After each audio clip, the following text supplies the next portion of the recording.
All right, how's everybody doing today? Hotep. Hey, this is Michael Imhotep, founder of the African History Network, host of the African History Network show.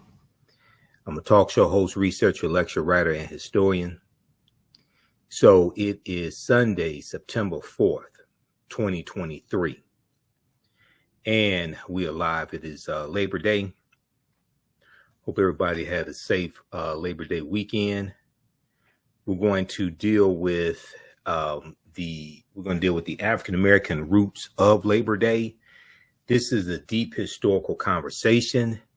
It gets into the history of slavery, the Industrial Revolution, the Pullman workers' strike of 1894.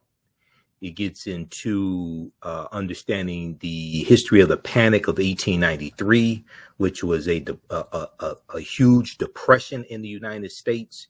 This leads to that Pullman workers' strike in 1894. And it also involves racism because the Pullman Porters, who we hear so much about, were not allowed to strike because they were not allowed to join the union, the white union, because of racism. Okay, so I did this presentation in 2019 and 2021, and I've expounded on. I was reviewing my notes today, so I have a ton of information. So bear with me. When I did this broadcast, when I did this presentation in 2021, it was 2 hours and 43 minutes. I don't want to do 2 hours and 43 minutes today, but we'll see. Okay. So I have a lot of information to share with you. Okay. Give us a thumbs up. Give us a like on this broadcast. Share this broadcast on your social media platforms. Invite your friends to tune in also. I'm Michael Imhotep, founder of the African History Network, host of the African History Network show. All right. So the African American origins of Labor Day, the African American origins of Labor Day, and you can also listen to our radio show Sundays 9 p.m. to 11 p.m. Eastern Standard Time. We broadcast on our social media platforms. We were on 9:10 a.m. Superstation WFDF, but they've done a format change, so we're not on there anymore. But it doesn't stop us getting the information out. All right. Now, anytime I do a presentation, I know I may say some things that are outside the circumference of some people's awareness. And I usually have people put their fingers together to form a circle. I usually say something like this: the space inside this circle represents my realm of knowledge. Everything that I think I know about whatever I think I know is represented within the circumference of this circle. I must keep in mind that there are still things to know that exist outside of the circumference of my own awareness. So the reason why I say this, and I start on my presentations with this, is because oftentimes when people hear something that contradicts what they've been taught, what they believe, or what they think they know, they automatically reject it without doing any research to determine the validity of the new information that they're learning. And at the same time, they usually don't use that same level of scrutiny to analyze and critique or evaluate the new information that they're learning. So just because you know everything that you know about what you know does not mean you know everything there is to know about what you know. There's still things that exist outside the circumference of your own awareness. And I learned this from one of my teachers, Dr. Ray Hagins of the African Village. Okay, it was in St. Louis, now in Atlanta, Georgia, the headquarters. All right, now let's jump into this. And I'm going to refer to my notes as well. I have 10 pages of notes. I have 10 pages of notes on this topic, notes that I've compiled over the years. And then I also have this PowerPoint presentation as well, and some articles we're going to reference also. All right. So what is Labor Day? What is Labor Day? Labor Day 2023 falls on September 4th. Labor Day pays tribute to the contributions and achievements of American workers and is the achievement of American workers, and is traditionally observed on the first Monday in September. Traditionally observed on the first Monday in September.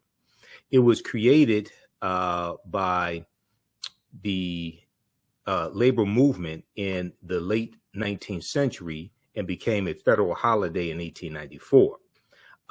Labor Day weekend also symbolizes the end of summer for many Americans and is celebrated with parties, street parades, and athletic events. So we know in a lot of cities, the day after Labor Day, summer vacation ends for school children. They go back to school, things like this. So it's the unofficial end of summer. Now we know summer officially ends around September 20th or 21st, which is the autumnal equinox. Is based upon astronomy when summer ends, not a date chosen on a calendar based upon a law that was passed in 1894, signed into law by President Stephen Grover Cleveland. Okay, that's not what determines when summer ends, but this is the unofficial end of summer.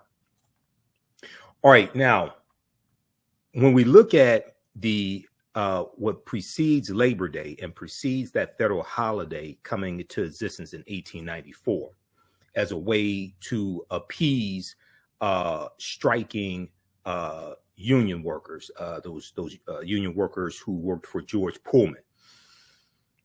We have to look at what's known as the Panic of 1893, the Panic of 1893. And this was a huge depression in the United States. I'm not sure if this was a bigger depression than the depression we know of, known as the Great Depression of 1929, after the stock market crashed in October 1929. But at this point in time, this was the worst depression in the history of this country. So the Panic of 1893 was one of the most severe financial crises in the history of the United States. The crisis started with banks in the interior of the country. Instability arose for two key reasons. First, gold reserves maintained by the U.S. Treasury fell to about $100 million from $190 million in 1890. At the time, the United States was on the gold standard, which meant the notes issued by the Treasury, the U.S. Treasury Department, could be redeemed for a fixed amount of gold,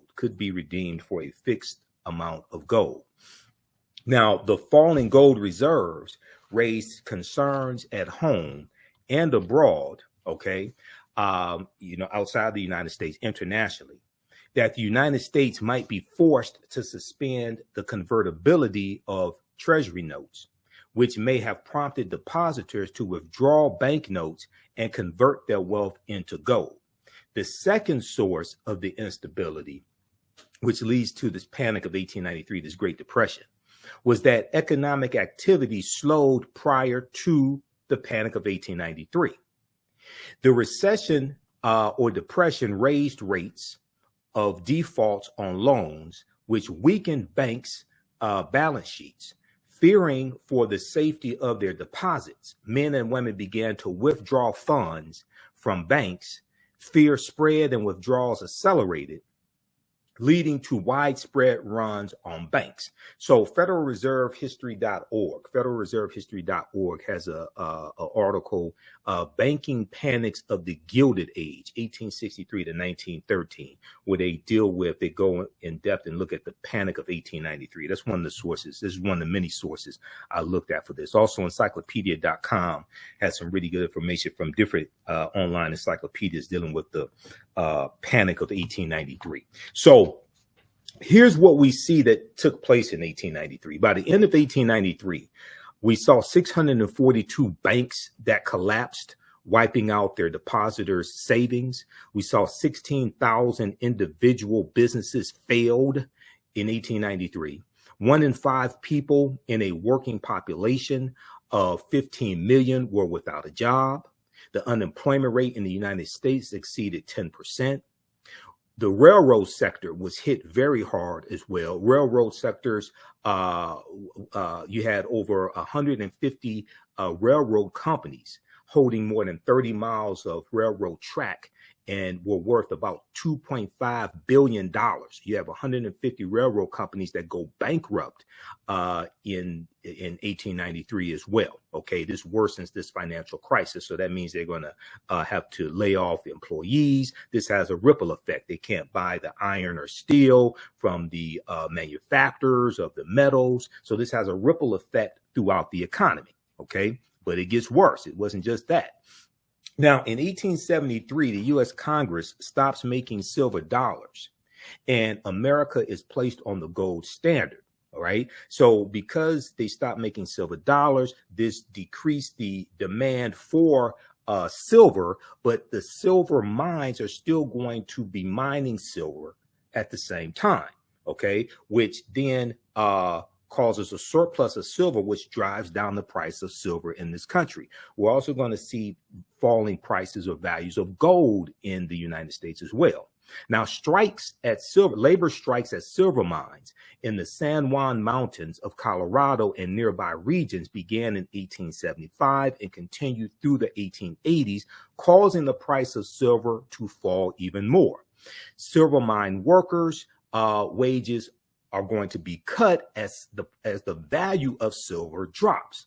Also, you have a devastating impact on farmers as well. Now, farmers were going further into debt, okay, right around this time, right around 1893 and a little before, as prices per bushel of crops declined quickly due to increased foreign competition and supply. So we see international factors, we see domestic factors that lead to what's known as the Panic of 1893, which was a huge depression in this country. Now, gold reserves dropped below $100 million from $190 million, weakening an already unsteady trust in the federal government. The gold standard meant that Treasury notes issued by the U.S. Treasury could be redeemed for a fixed amount of gold. The falling gold reserves raised concerns at home and abroad that the United States might be forced to suspend the convertibility of notes, which may have prompted depositors to withdraw banknotes and convert their wealth into gold. Okay, so we see all this taking place around the same time. Now, okay, so these are some of the things that lead to the Panic of 1893, okay, which is a huge depression in this country. And in 1894, we're going to see the Pullman worker strike that takes place. And out of this Pullman worker strike, we're going to see President Stephen Grover Cleveland sign into law Labor Day as a federal holiday. Okay, we're going to get to that here in just a minute. All right, now I want to go back to my notes here as well. All right, so I'm going to switch between the PowerPoint presentation here and my notes, because I have like 10 pages of notes that goes deep into this history. So the labor movement fought for fair wages and to improve working conditions. At the labor movement, their fight for fair wages and to improve working conditions is well known, but it was its political efforts. It was the labor movement's political efforts that did nothing less than transform American society. Organized labor was critical in the fight against child labor and for the 8-hour workday and the New Deal. Okay, the New Deal during President Franklin Delano Roosevelt, during the Great Depression, the New Deal, and the New Deal gives us the Social Security Administration and the Social Security Act of 1935. It gives us unemployment insurance. The New Deal gives us the Minimum Wage Act of 1935 as well. We know that the Servicemen Adjustment Act, which is known as the GI Bill of 1944, was the last bill of the New Deal. Okay. All right. So union workers sacrificed in America's historic production. Union workers sacrificed in America's historic production effort in World War II and pushed for Great Society legislation in the 1960s. Now, there's a good article from TheAHNTic.com, called "What Labor Day Meant When Labor Day Meant Something," by Michael Patrick. And Michael Patrick is a former local machinist president from Galesburg, Illinois. I'm sorry. The article is by, let me see, who is the article by? Let me pull this up. We have this here. The article is by Chad Broughton, I should say. The article is by Chad Broughton. And he is talking about a former local machinist named Michael Patrick. Okay. So this is an article from TheATLANTIC.com called When Labor Day Meant Something. When Labor Day Meant Something. And Chad Broughton said, Michael Patrick, a former local machinist president from Galesburg, Illinois, where I've done research, cites his union's support for Medicare and the Civil Rights Act, now celebrating its 50th anniversary, as among his local union's proudest moments. And this article is from September 1st, 2014. September 1st, 2014. Now, those shared victories came at a cost. Those shared victories came at a cost. Agitation for antitrust legislation, shorter work days and work weeks, and the right to organize was often portrayed as un-American and violently repressed. So it was the shed of blood by the labor movement, by white Americans, African Americans, Latinos, etc., that is going to that is rooted in this celebration of Labor Day. And we see the Industrial Revolution play a part of this. And at the foundation of the Industrial Revolution is the labor of enslaved African people. I'm going to come to that in just a minute. Now, I talked about child labor laws, or the lack of child labor laws here in the late 1800s, and there was no 8-day work week.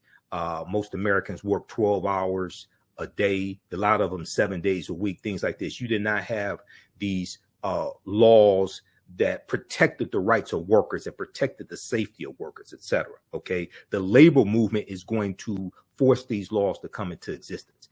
Now, in 1914, John Kirby, who was president of the National Association of Manufacturers, called the trade union movement, quote, an un-American, illegal, and infamous conspiracy.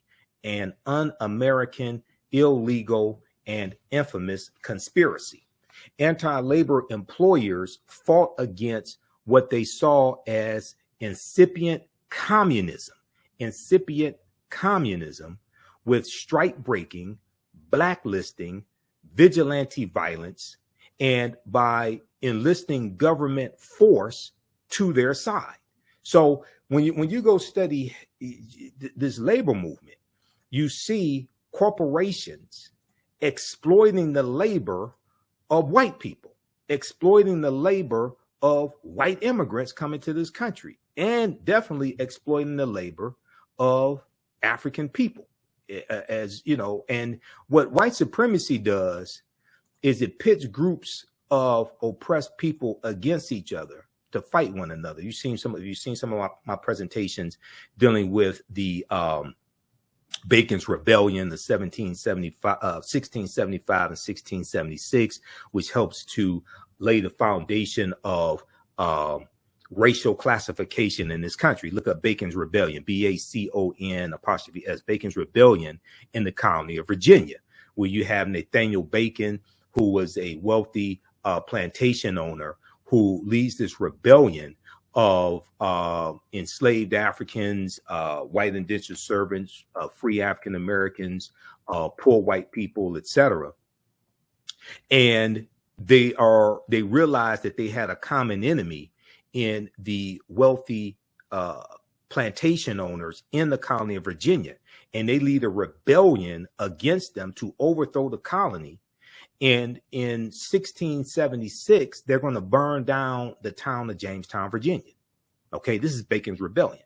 And it's going to be after Bacon's Rebellion, right around 1681, that the Virginia colony and then the other colonies are going to adopt in widespread usage the term white to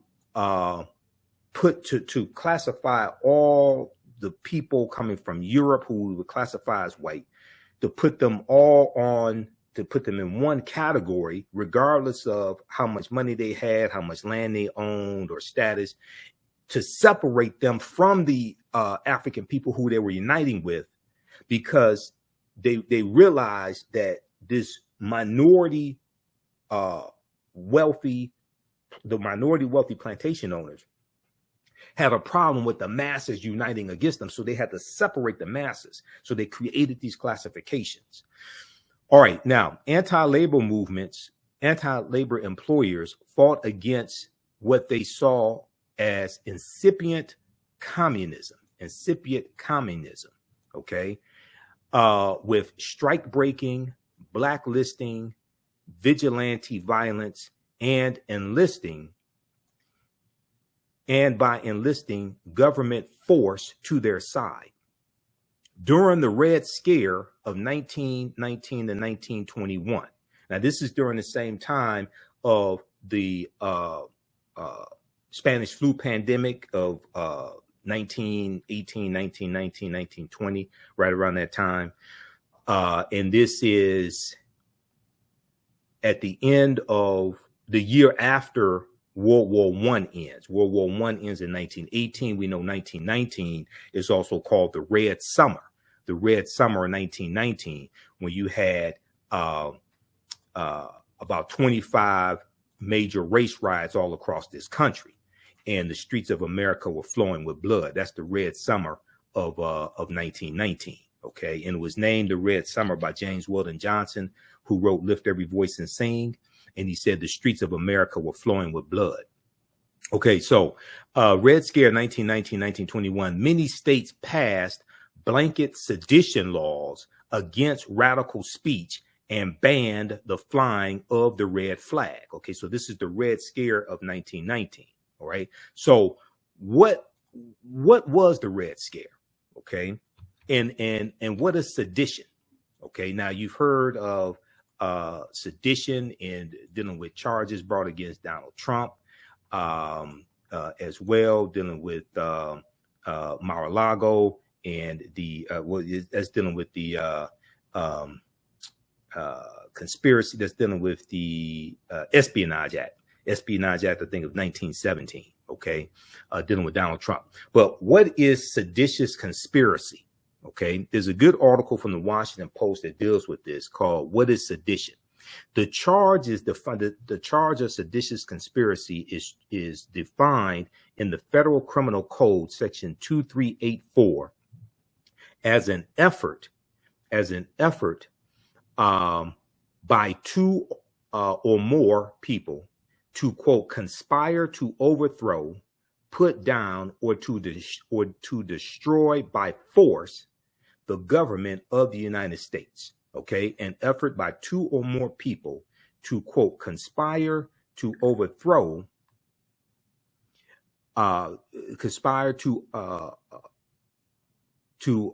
overthrow the government of the United States, or to levy war against them, or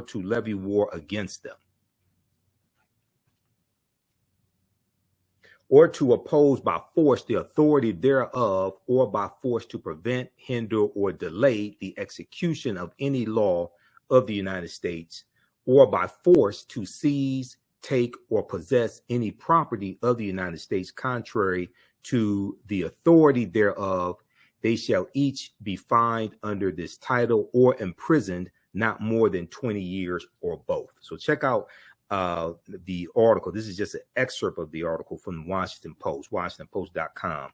What is sedition? What is sedition? This is from January 13th, 2022. Okay, so when we look at the Red Scare of 1919 to 1921, what is the Red Scare?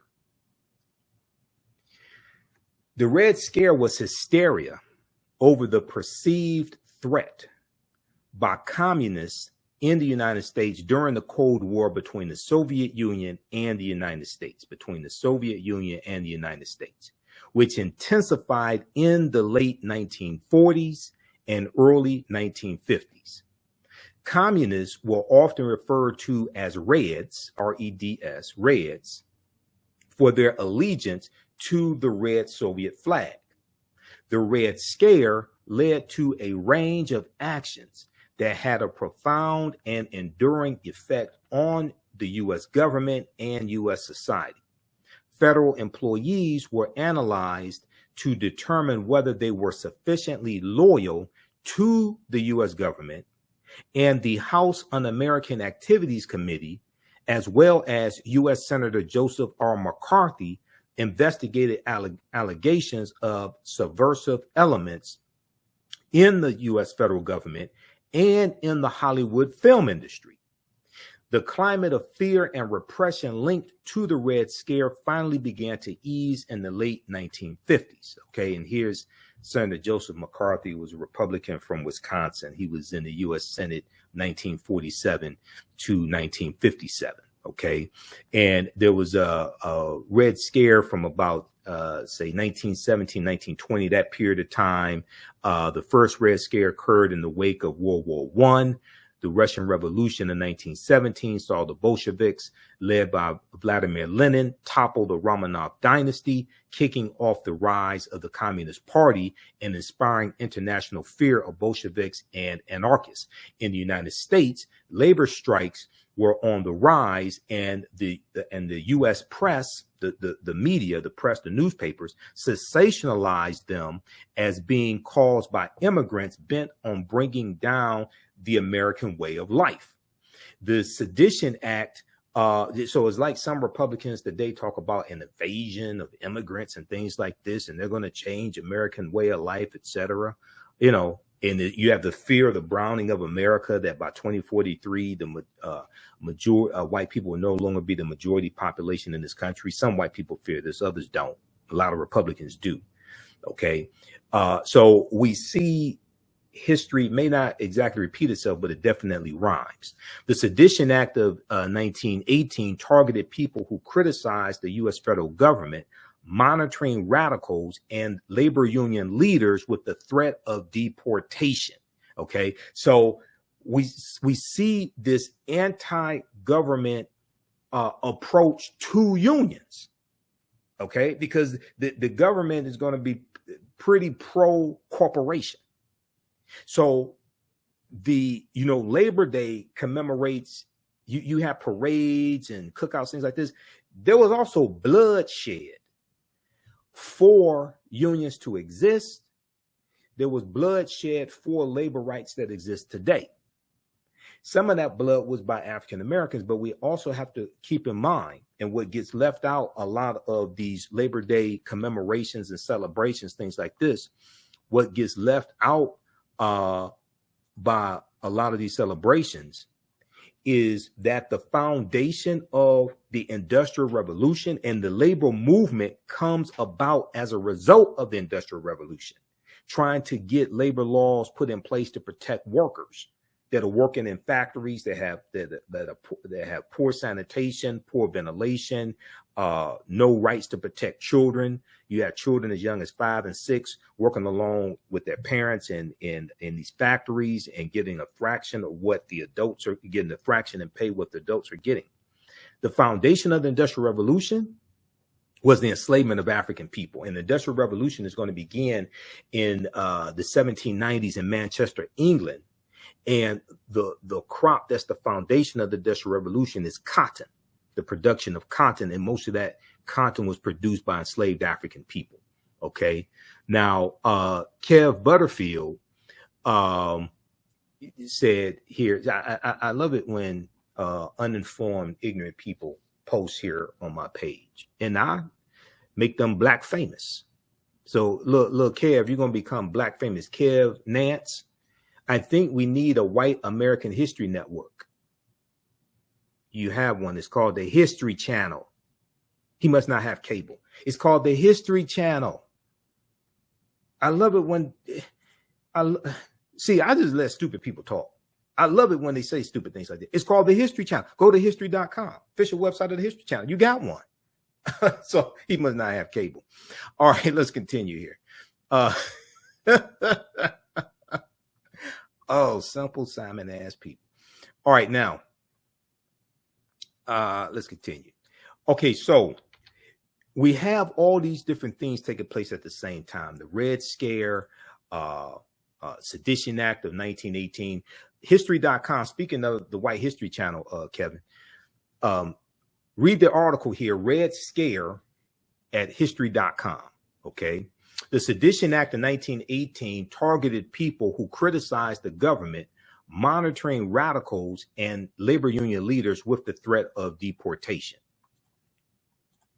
Now, Labor Day began not as a national holiday, but in the streets of America, when on September 5th, 1882, thousands of bricklayers, printers, blacksmiths, railroad men, cigar makers, and others took a day off and marched in New York City. 8 hours for work, 8 hours for rest, 8 hours for what we will, read one sign that the protesters were carrying. A placard in the following year's parade read, "We must crush the monopolies lest they crush us. We must crush the monopolies lest they crush us." Now, the movement for the holiday of Labor Day grew city by city, and eventually the state and federal authorities made it official. Okay, so read this article here from TheAHNShow, When Labor Day Meant Something. This is written by Chad Broughton. This is from September 2014. Okay. All right, now let's continue. So why do we celebrate Labor Day? Why do we celebrate Labor Day?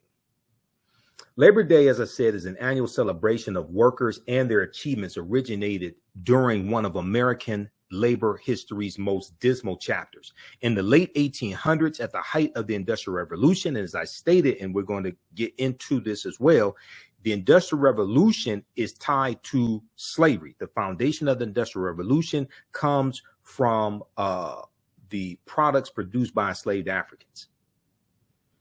In the late 1800s, at the height of the Industrial Revolution in the United States, the average American worked 12-hour days and 7-day weeks in order to eke out a basic living.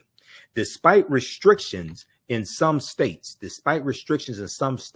children as young as 5 or 6 years old toiled in mills and factories and in mines across the country, earning a fraction of their adult counterparts' wages. People of all ages, particularly the very poor and recent immigrants to the United States, often faced extremely unsafe working conditions with insufficient access to fresh air, sanitary facilities, and work breaks, lunch breaks, bathroom breaks, etc. So what was the Industrial Revolution? So the Industrial Revolution marked a period of development in the latter half of the 18th century, the 1700s, that transformed largely rural agrarian societies in Europe and America into industrialized urban ones. So they're shifting from an agricultural basis to an industrialized basis where you have factories, things like this. And what happens is because of the transatlantic slave trade, because of, and then the colonization of Africa with the Berlin Conference of 1884 and 1885, where it takes place in Berlin, Germany. It's presided over by German Chancellor Otto von Bismarck. And these European nations have been fighting and killing each other for hundreds of years, even before the transatlantic slave trade starts, when they were classified as barbarians, the Lombards, the Jutes, the Anglos, the Saxons, the Picts, the Franks, things like this, right? So they're fighting and killing each other for hundreds of years. They're known collectively as barbarians. They organize themselves into kingdoms. Those kingdoms organize themselves into nation states. And then and you have the transatlantic slave trade, and they're fighting and killing each other over the mineral wealth and the natural resources that are in Africa. And they realized that Africa is large enough for them to carve up Africa into colonies, and they don't have to keep killing each other over the riches of Africa. Okay, so you have the Berlin Conference of 1884, 1885. And what happens is, because of the almost unlimited natural resources in Africa, this is going to really fuel the Industrial Revolution.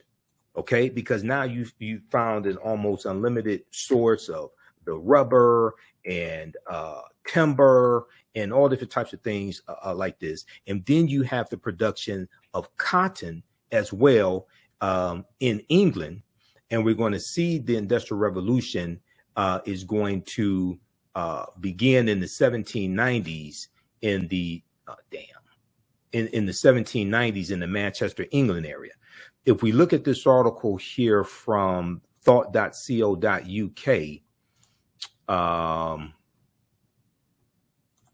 this deals with the Berlin Conference. You can read this. So in my online history classes, we get deep into this information. If you haven't registered for my online history classes, you definitely want to do that. I teach one on Saturdays, usually 2 p.m. to 4 p.m. Eastern Standard Time. Ancient Kemet, one of the original names for Egypt. Ancient Kemet, the Moors, and the Ma'afa, understanding the transatlantic slave trade, what they didn't teach you in school. And we deal with thousands of years of history and what leads up to the transatlantic slave trade taking place. That's, visit our website, TheAfricanHistoryNetwork.com. You can register for that class. But this article here, the Berlin Conference to Divide Africa, the colonization of the continent by European powers. Okay. And it goes through and breaks down the Berlin Conference. And it also shows you the different areas of Africa that were colonized by the respective European countries. Okay. The Berlin Conference was Africa's undoing in more ways than one. The colonial powers superimposed their domains on the African continent. By the time independence returned to Africa in 1950, the realm had acquired a legacy of political fragmentation that could neither be eliminated nor made to operate satisfactorily, end quote. And 1884, at the request of Portugal, now the transatlantic slave trade begins in 1441 with the Portuguese going into Anton Gonzalez going into what is modern day, the area that's modern day Mauritania. Okay, it starts with the Portuguese, and the Spanish are right behind getting involved in the transatlantic slave trade. In 1884, at the request of Portugal, German Chancellor Otto von Bismarck called together the major Western powers of the world to negotiate questions and end confusion over the control of Africa. Negotiate questions and end confusion over the control of Africa. Okay, this is all about power and being able to exploit the natural resources of Africa. German Chancellor Otto von Bismarck appreciated the opportunity to expand Germany's sphere of influence over Africa and hoped to force Germany's rivals to struggle with one another for territory. At the time of the conference, 80% of Africa remained under traditional and local control. What ultimately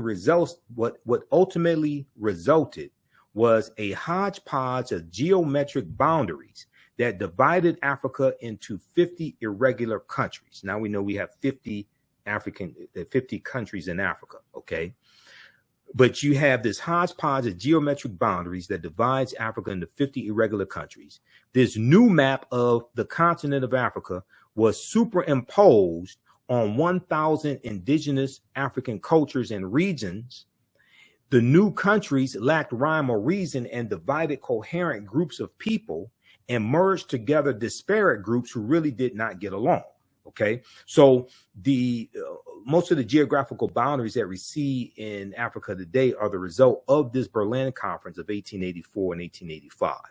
And we see Great Britain got a ton of land from the Berlin Conference. The countries represented at the time included Austria-Hungary, Belgium, Denmark, France, Germany, Great Britain, Italy, the Netherlands, Portugal, Russia, Spain, Sweden, Norway, Turkey, and the United States of America. Of the 14 nations that were at the Berlin Conference, France, Germany, Great Britain, and Portugal were the major players in the conference, controlling most of colonial Africa at the time. Okay, there was no African representation at the Berlin Conference. All right, so check out the rest of this article here from thoughtco.com, dealing with the Berlin Conference of 1884, 1885.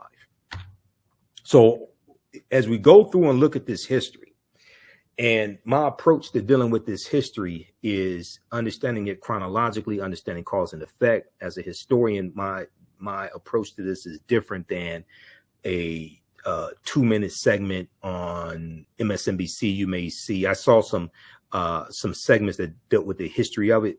They didn't go, they're not digging into this like I am. And once again, the foundation of the Industrial Revolution is the enslavement of African people. Okay, give us a thumbs up, give us a like, give us a heart on this broadcast. If you like this type of information, also be sure to visit our website, TheAfricanHistoryNetwork.com, TheAfricanHistoryNetwork.com. Register for the 12-week online history classes I teach on Saturdays and Sundays. Saturdays is Ancient Kemet, one of the original names for Egypt, the Moors, and the Ma'afa, understanding the transatlantic slave trade, what they didn't teach you in school. So our next class is September 9th, 16th, 23rd, and our last class should be, we're going to early October also. So we're making sure we get in all the content. There's 80 to 100 articles I reference, 15 books that we use in the class. You don't have to buy any of these books to follow along in the class. We just reduced the price of the course. It's on sale $80. That's $130 value. We do the sessions live. All the sessions are archived and recorded. You can go back and watch it anytime. We had a great class on Saturday, September 2nd. As soon as you register, you can watch that. Then on Sundays, we have a couple of videos here you can watch, also previews of the class. On Sundays, 2 p.m. to 4 p.m. Eastern Standard Time, I teach Black resistance movements from the Haitian Revolution, U.S. Civil War, Civil Rights Movement, and Black Power Movement, 1800 to 1968. We have a few more sessions of that class. That class is on sale $40 as well. All this information is PG-13. You can use this with your children. We do the sessions live. All the sessions are archived and recorded. You can go back and watch it anytime. Okay, so even after the classes, even after the 12-week online course is over, you'll still have full access. You can still go back and watch the entire course. Okay. And if you want to support the African History Network, also in another way, you can do so through Cash App, $ TheAHNShow through Cash App, and through PayPal, paypal.me/TheAHNShow. We have the information right on the homepage of our website. This helps us keep doing the research, stay on the air, keep broadcasting, broadcast our Sunday night show, etc.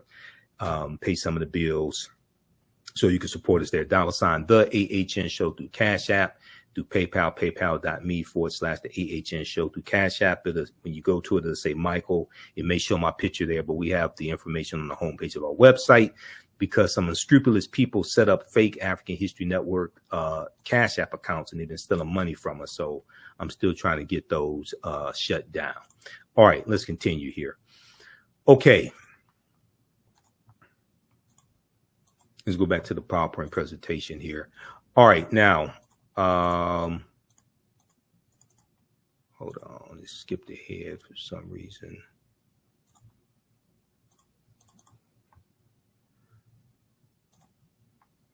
Okay, so then, what was the Industrial Revolution? So the Industrial Revolution marked a period of development in the latter half of the 18th century that transformed largely rural agrarian societies in Europe and America into industrialized urban ones. Goods that had once been painstakingly crafted by hand started to be produced in mass quantities by machines in factories, thanks to the introduction of new machines and techniques in textiles, iron making, and other industries.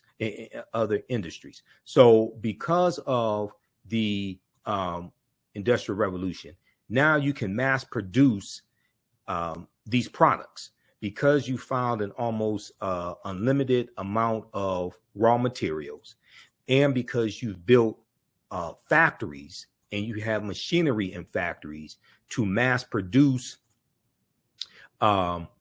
these products. Okay.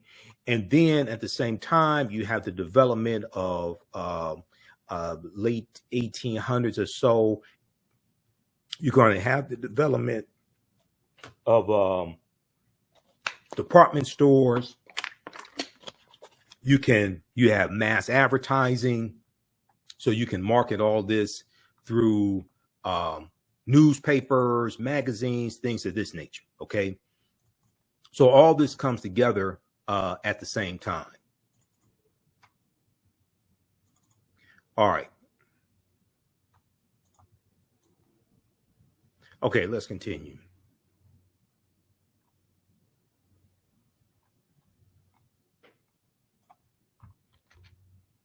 Okay, so we have the goods that have once been painstakingly crafted by hand started to be produced in mass quantities. Fueled by the game-changing use of steam power, the Industrial Revolution began in Britain and spread to the rest of the world, including the United States, by the 1830s and 1840s. Modern historians often refer to this period as the first Industrial Revolution to set it apart from a second period of industrialization that took place from the late 19th century, the late 1800s, to early 20th centuries, and saw rapid advances in the steel, electric, and automobile industries. So read the article. History.com, official website of the History Channel, has a good article called Industrial Revolution. Now, also more efficient mechanized production meant Britain's new textile factories could meet the growing demand for cloth, both at home and abroad, where the nation's many overseas colonies provided a captive market for its goods. Okay. In addition to textiles, the British iron industry also adopted new innovations. So you're dealing with British colonialism. You're dealing with a demand for these products in British colonies. So let's look at slavery and the Industrial Revolution. Okay, slavery and the Industrial Revolution. And there's a really good article with a number of slides in it from BBC.com, British Broadcasting Company, BBC.com, called Slave Trade and the British Economy. Slave Trade and the British Economy. So from the 1750s onward, a new industry emerged in Britain, the production of cotton cloth. Wool production had previously been Britain's major industry, but cotton had one key advantage. Machinery could process cotton fibers better than wool. So we know wool comes from sheep, okay? And you're going to have the demand for cotton, the production of cotton, and a lot of this cotton is going to be produced by enslaved Africans. But then also in 1793 in the U.S., you're going to have the cotton gin that's going to be created by Eli Whitney. And the cotton gin was a device that picked the seeds out of cotton. You're going to have the cotton gin, and you're going to have copies of the cotton gin as well. And this is going to greatly reduce the cost of producing cotton and drive up the sales of cotton and drive up the value of cotton, drive up the sales of cotton and the demand for cotton and the value of it as well. Okay, as a result, it was in cotton production that the Industrial Revolution began.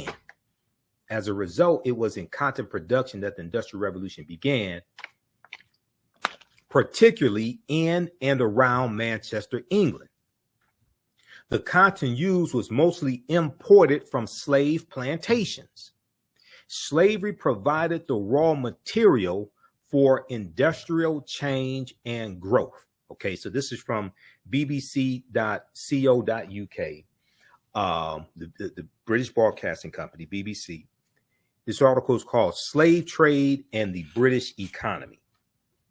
And what's interesting in a lot of the coverage that I saw dealing with Labor Day this weekend did not make the connection between slavery and the Industrial Revolution and Labor Day. I just find that very interesting. Okay, now let's look at let's go to this article here from the BBC.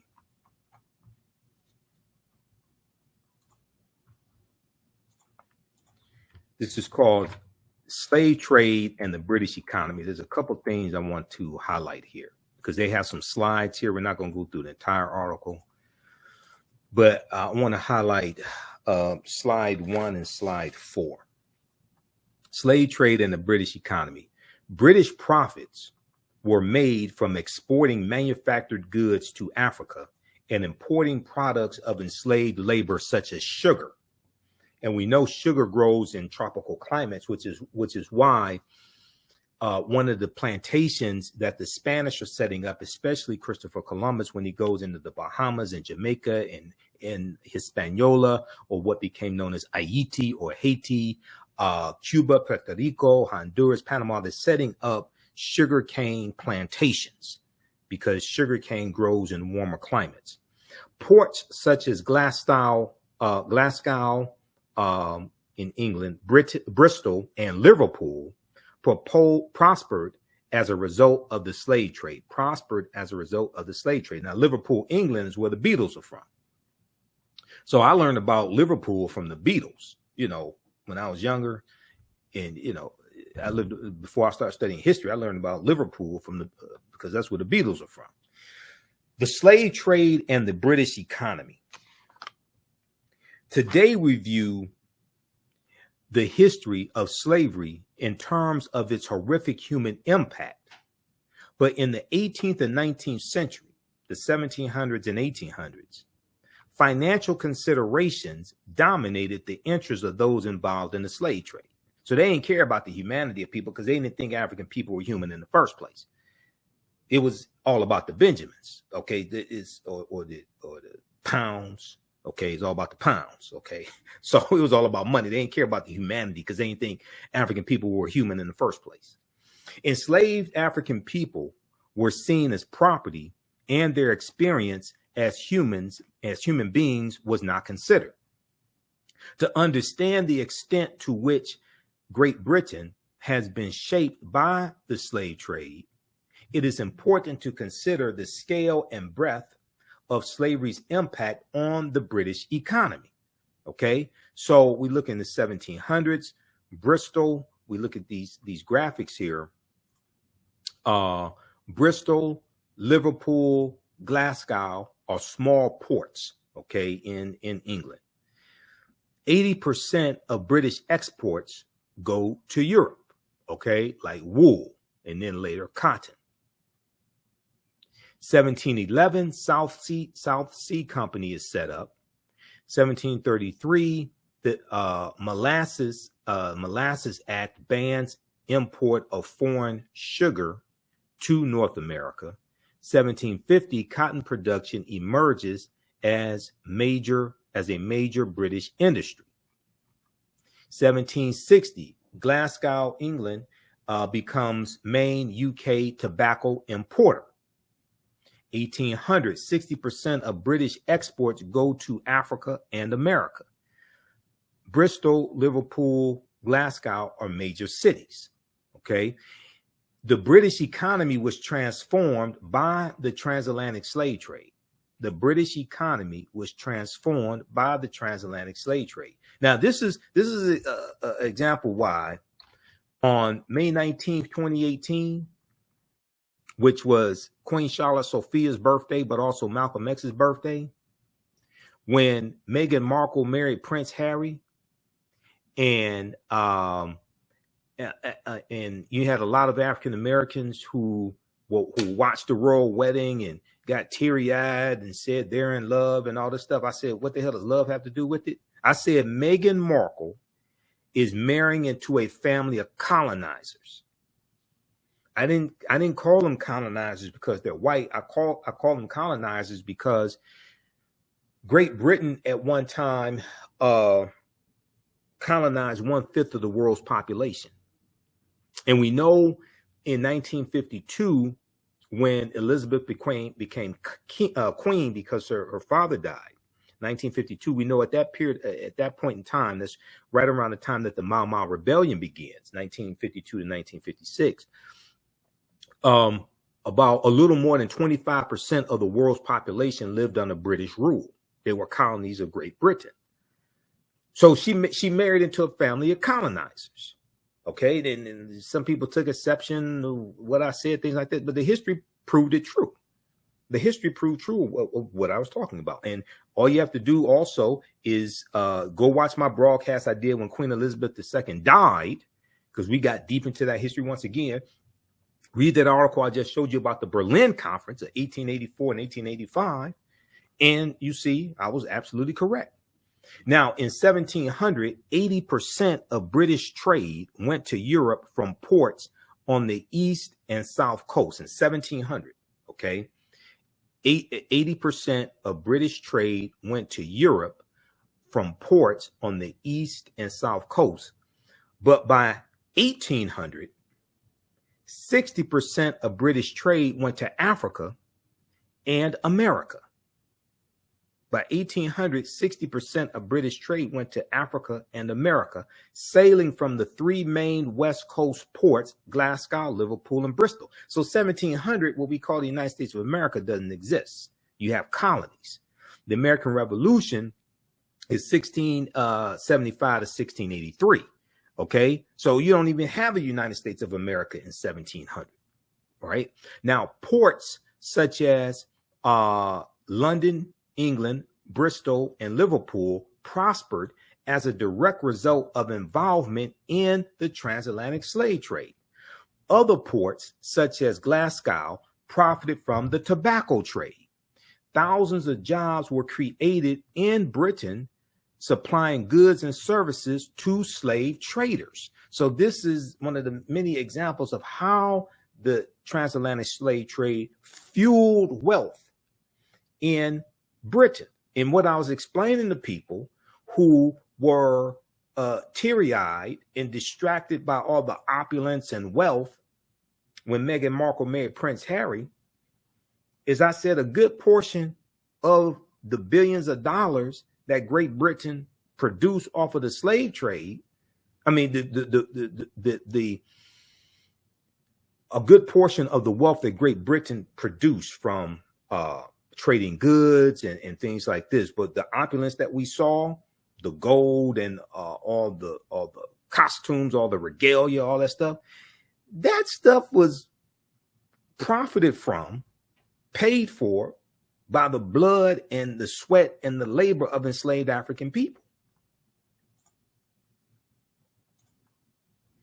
Thousands of jobs were created in Britain supplying goods and services to slave traders. In a period that saw Britain industrialize, profits could be made by exporting manufactured goods to Africa, and then further profits accrued from imported products made using enslaved labor. Imported products made using enslaved labor, such as sugar, which became very fashionable with British people, because in Britain, England, they're known for drinking what? Tea. T-E-A, drinking tea, right?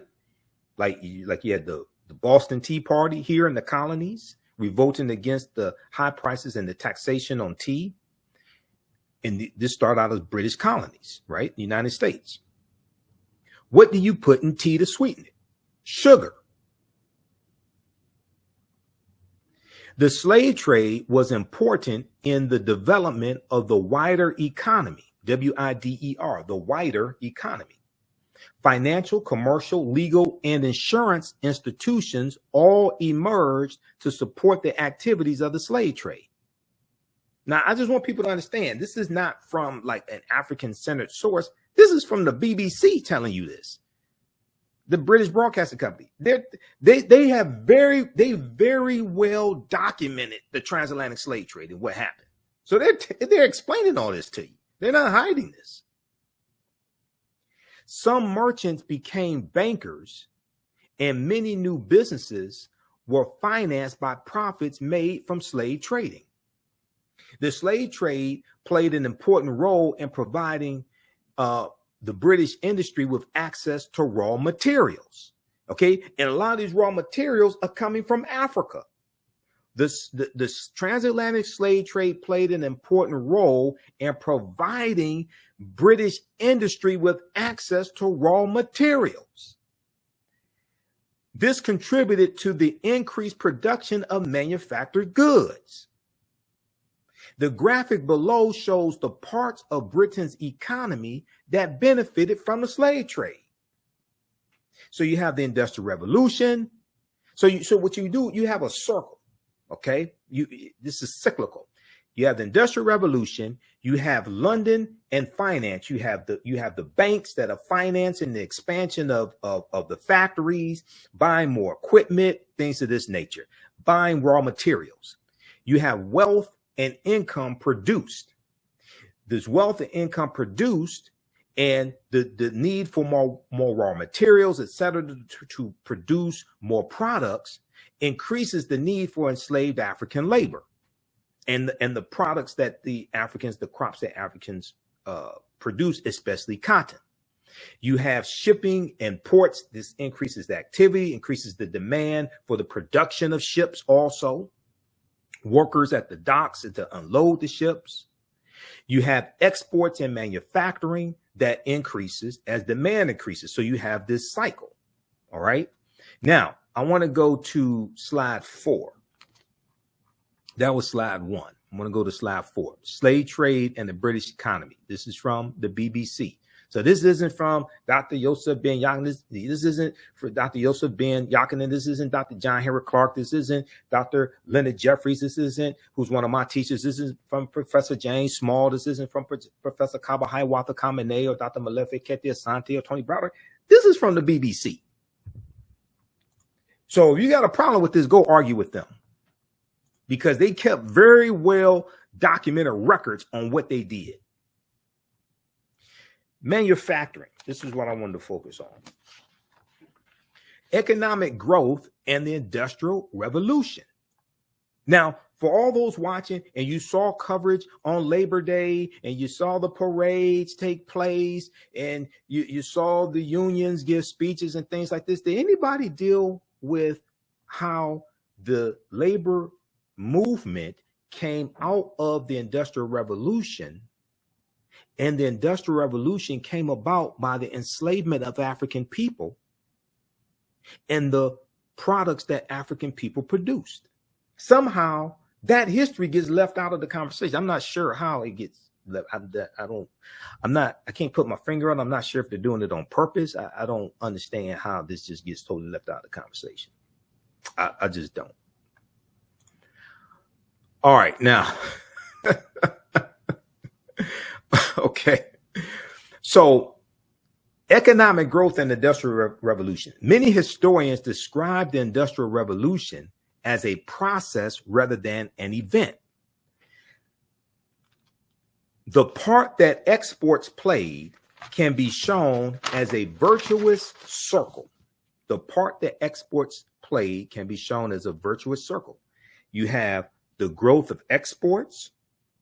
You have the industry growing. You have business owners invest and look for better machines. So you have the development of better machinery to go into factories, expansion of factories, building more factories. Machines get better. They can produce products at a cheaper cost, produce them more efficiently. You're going to have the increase for labor, to hire more people. And as you're producing more products, as you can drive down the price of products as well. And also you have people who have jobs so they can afford to buy a little something as well. So this also increased a demand for these products. So exports grow. You have products being exported internationally, but you also have the consumption of products domestically. Okay, so we see this cycle. All right, now cotton. From 1750 onwards, a new industry emerged in Britain, the production of cotton cloth. The production of cotton cloth. Wool production had previously been Britain's major industry, but cotton had wool production had previously been Britain's major industry, but cotton had one key advantage.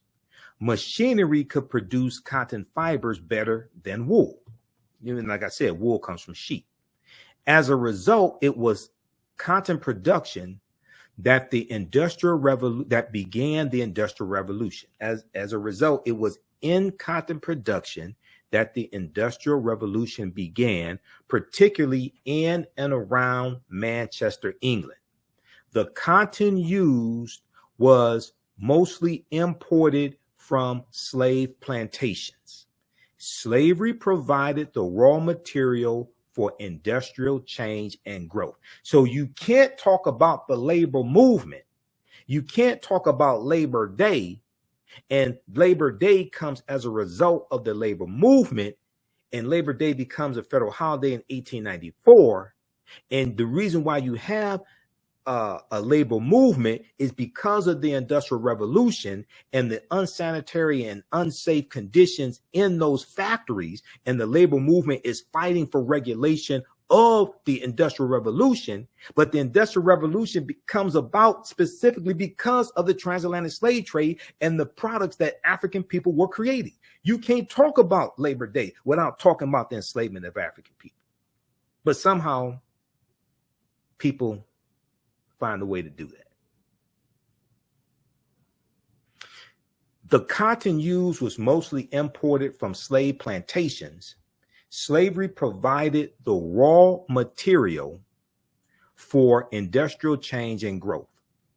The growth of the Atlantic economy was an integral part of the growth of exports. For example, manufactured cotton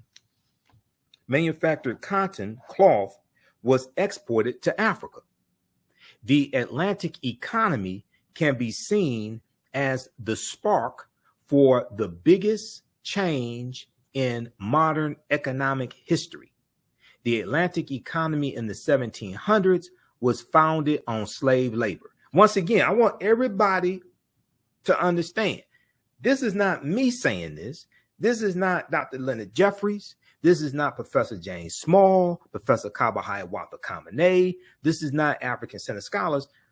This is the British Broadcasting Company. This is the BBC telling you this, because they kept thorough records of what they did.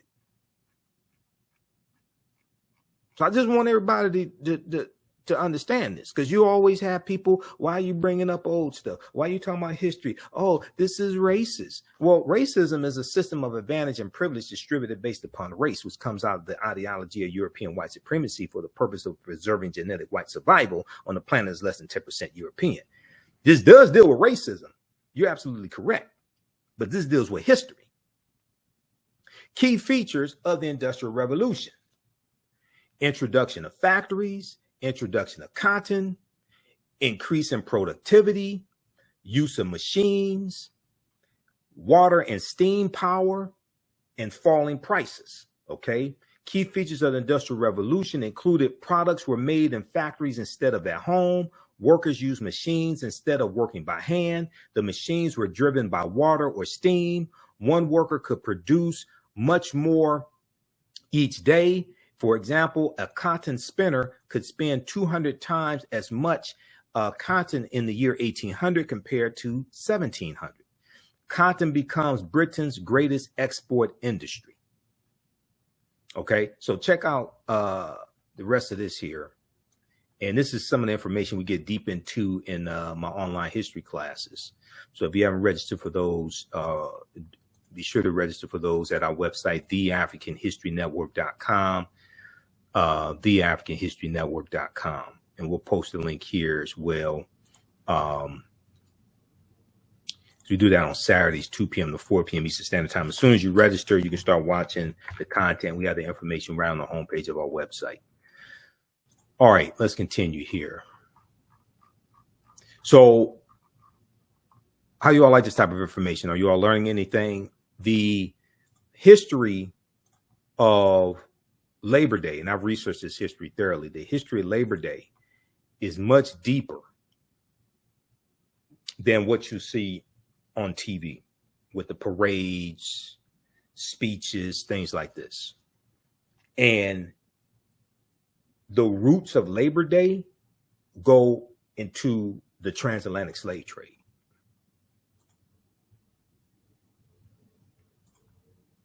All right, let's go back to the PowerPoint presentation here.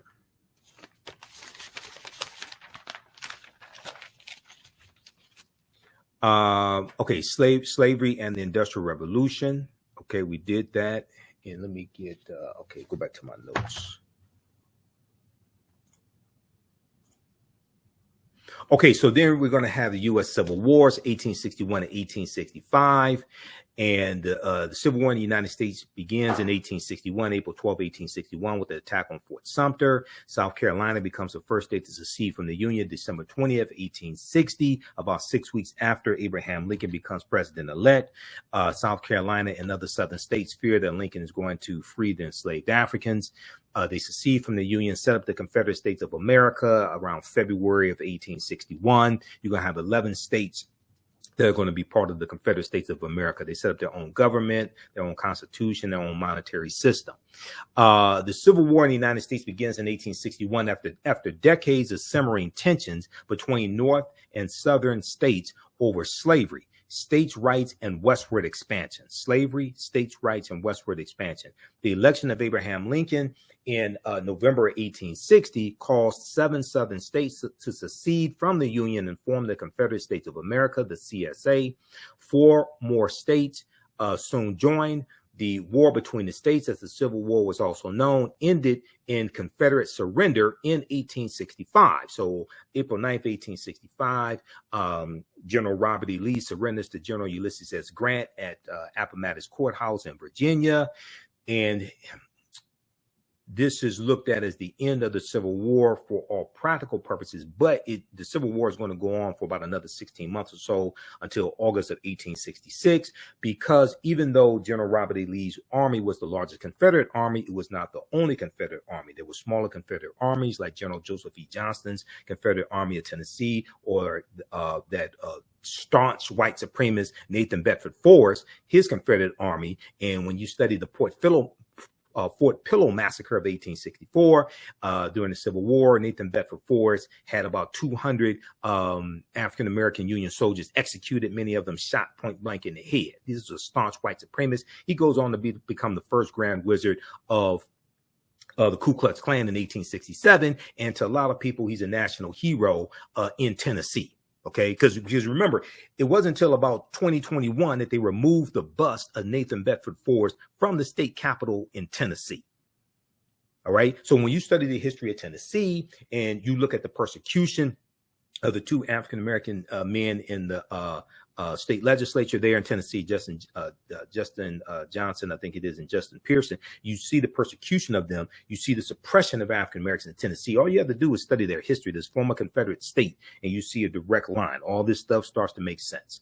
This is why we have to understand politics is the legal distribution of scarce wealth, power, and resources. The legal distribution of scarce wealth, power, and resources, and the writing of laws, statutes, ordinances, amendments, and treaties, their adoption, interpretation, and enforcement. So we have to vote strategically, and we have to vote these people out of office who are doing us harm, who are passing laws to do us harm. This is all you have to do. If you watch the content that we have on the African History Network, you watch the articles we post, you watch me on Roland Martin Unfiltered as well, we go through and break this down. Okay. So in understanding the history of Reconstruction, the Reconstruction era, 1865 to 1877, and the Reconstruction era leads to the Jim Crow era. It leads to these white supremacists taking back control of the state legislatures, imposing segregation. We look in Tennessee, 1881, Tennessee state legislature They passed segregation laws dealing with public transportation and streetcars. We look at Florida, 1889. Florida passes probably the first poll taxes in the history of this country. Then Mississippi's going to do the same thing in 1890 when Mississippi writes their state constitution. And they write their state constitution. When you go research the writing of these state constitutions, 1890 Mississippi, 1895 South Carolina, 1898 Louisiana, 1901 Alabama, etc., Georgia, Oklahoma. They're doing this to preserve white supremacy. In many of their state constitutions, they're telling you this, and they are passing voter suppression laws. They're passing laws to legalize poll taxes and literacy tests, property ownership requirements, etc. when it comes to voting. And they're doing this to suppress the African American vote, because in many of these states, we were the majority of the population. Okay, so your understanding of history is directly related. Your understanding of politics is directly related to your understanding of history. When you understand this history, then you understand why they work so hard to suppress our vote. Why Governor Ron DeSantis submitted a congressional map in Florida, okay, that would gerrymander districts to reduce the voting power of African Americans. You'll understand now. Not to make this a long explanation, because I go deep into this. We talked about this in one of my classes a couple of weeks ago, and in one of our Sunday night shows, we dealt with this. Section 241 of the Mississippi State Constitution. The Mississippi State Constitution of 1890 consists of something like about 250. It's about 250 sections. All right. This article, just to give you a quick example, this article from the Washington Post deals with the Mississippi State Convention of 1890, where they rewrote the state constitution to impose poll taxes, literacy tests, and property ownership requirements. But they also instituted a felony disenfranchisement law. African Americans were the majority of the population of the state of Mississippi in 1890 as a legacy of slavery, and we were the majority of the voters. The name of this article is The Mississippi Plan. The Mississippi Plan to keep blacks from voting in 1890. Quote, "We came here to exclude the Negro. We came here to exclude the Negro." Okay, now this is an excellent article by Ronald G. Schaefer. He's a white man. May 1st, 2021. It talks about Solomon Saladin Calhoun. Solomon Saladin Calhoun was the white county judge who presided over the Mississippi State Convention of 1890 in Jackson, Mississippi, which is the capital. And he said, "Let's tell the truth if it burst the bottom of the universe." He said, "We came here to exclude the Negro." Nothing short of this will answer. This is why they had the Mississippi State Convention, to suppress the African American vote. Delegates eventually adopted a literacy test and poll tax. A poll tax meant you had to pay a tax to register to vote.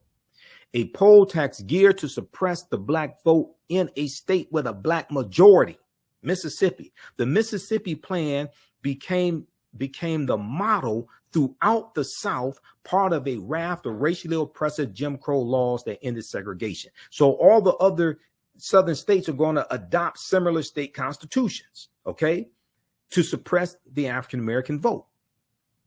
All right, and they're trying to find ways to get around the 15th Amendment of 1870, which guaranteed the right to vote for African American men.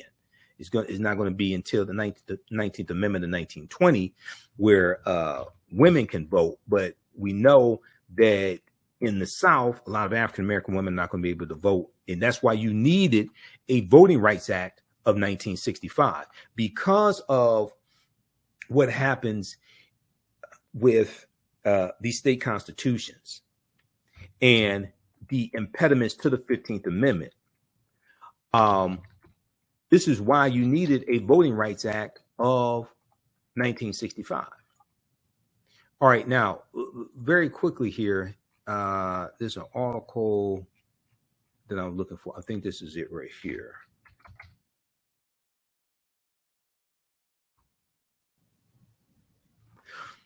The U.S. Supreme Court recently in June of 2023, the U.S. Supreme Court refused to hear a challenge to the Section 241 of the Mississippi State Constitution of 1890. And the reason why I'm bringing this up, because I hear all these black conservatives running around saying slavery was a long time ago, Jim Crow era was a long time ago, that doesn't have anything to do with today. That's a lie. Those are people that don't study history, or they do study history and they're trying to deceive people. That's an absolute blatant lie. A lot of those laws and policies are still in effect, and they're shaping policy today. Or if you look at something like the lost cause, which comes about shortly after the Civil War ends, and the lost cause was a revisionist history taught by the South, that the Civil War was about states' rights, it was not about slavery, that the slaves were happy slaves, that the institution of slavery benefited everybody. Okay, and the slaves were too ignorant to take care of themselves. Therefore, they had to be taken care of by benevolent masters. This is called the lost cause. Go research the lost cause. Okay, this article right here from MississippiFreePress.org. MississippiFreePress.org. Mississippi Jim Crow felony voting law will remain after Supreme Court denies appeal. This is from June 30th, 2023. This stuff is not ancient history, okay? We're seeing how the laws and policies of the past shape the present and the future. This deals with Section 241 of the Mississippi State Constitution of 1890. And the U.S. Supreme Court refused to hear a challenge to this felony disenfranchisement law that goes back to 1890 at the Mississippi State Convention. And Judge Ketanji Brown Jackson wrote a scathing dissension to the Supreme Court refusing to hear this case. Mississippi's Jim Crow era prohibitions on allowing people convicted of certain crimes to vote will remain after the U.S. Supreme Court declined to hear an appeal in the case today. The Fifth Circuit,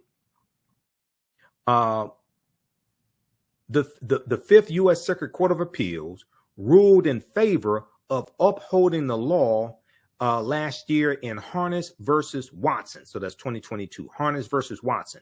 Mississippi's white supremacist leaders adopted it in 1890 in an attempt to disenfranchise black residents for life.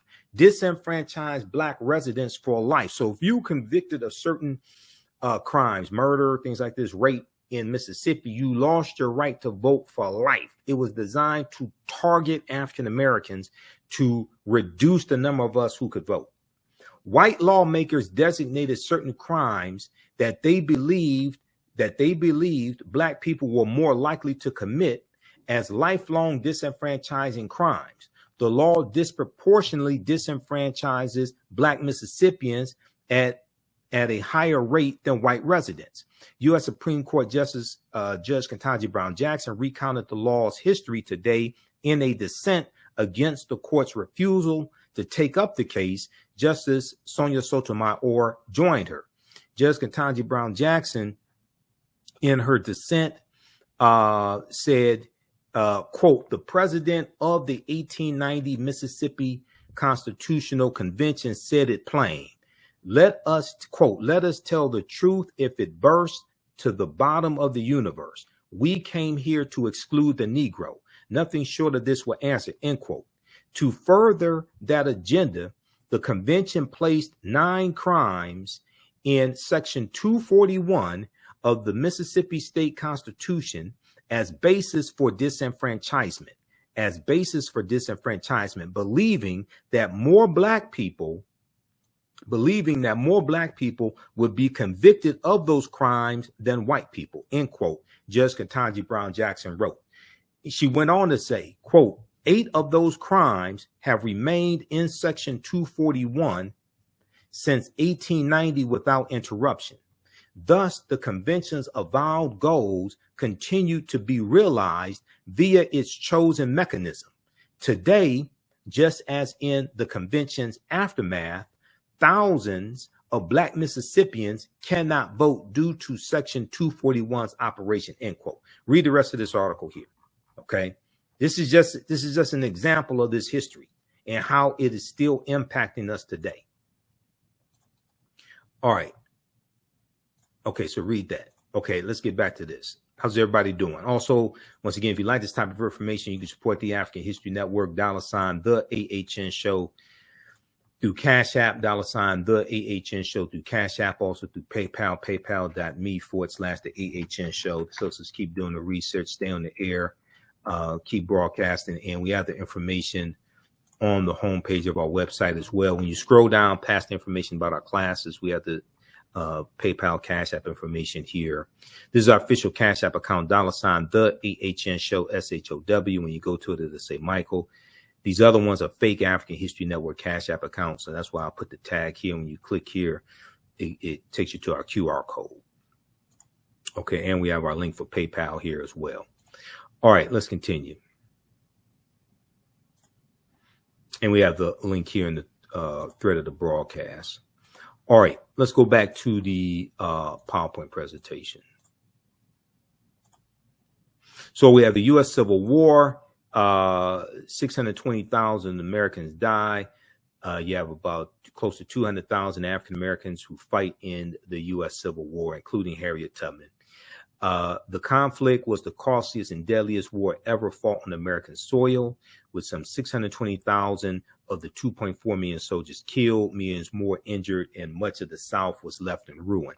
Read the article from history.com, American Civil War. Then we have the Reconstruction era. For a 14-year period, the U.S. government took steps to try to integrate the nation's newly freed African-American population into society. Between 1863 and 1877, the U.S. government undertook, now some sources will say it's a 12-year period of time, 1865 to 1877, but the U.S. government undertook the task of integrating nearly 4 million formerly enslaved people into society after the Civil War bitterly divided the country over the issue of slavery. A white slave-holding South that had built its economy and culture on slave labor was now forced by its defeat in a war that claimed 620,000 lives to change its economic, political, and social relations with African Americans. All right, now let's look at this here. So we have the creation of labor unions, which we're going to see really comes into existence after the Civil War ends. Like the National Labor Union is going to be founded in 1866, the year after the Civil War ends and the year after chattel slavery ends. Okay, chattel slavery ends December 6, 1865, when Georgia ratifies the 13th Amendment.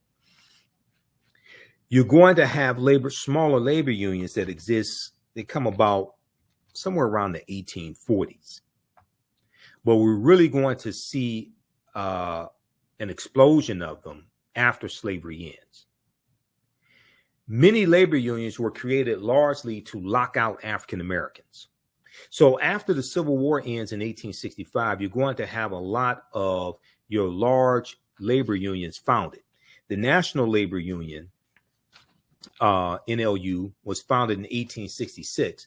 Other labor unions like the American Federation of Labor, AFL, with Samuel Gompers, are founded after slavery ends. So that's right around 1875 or so.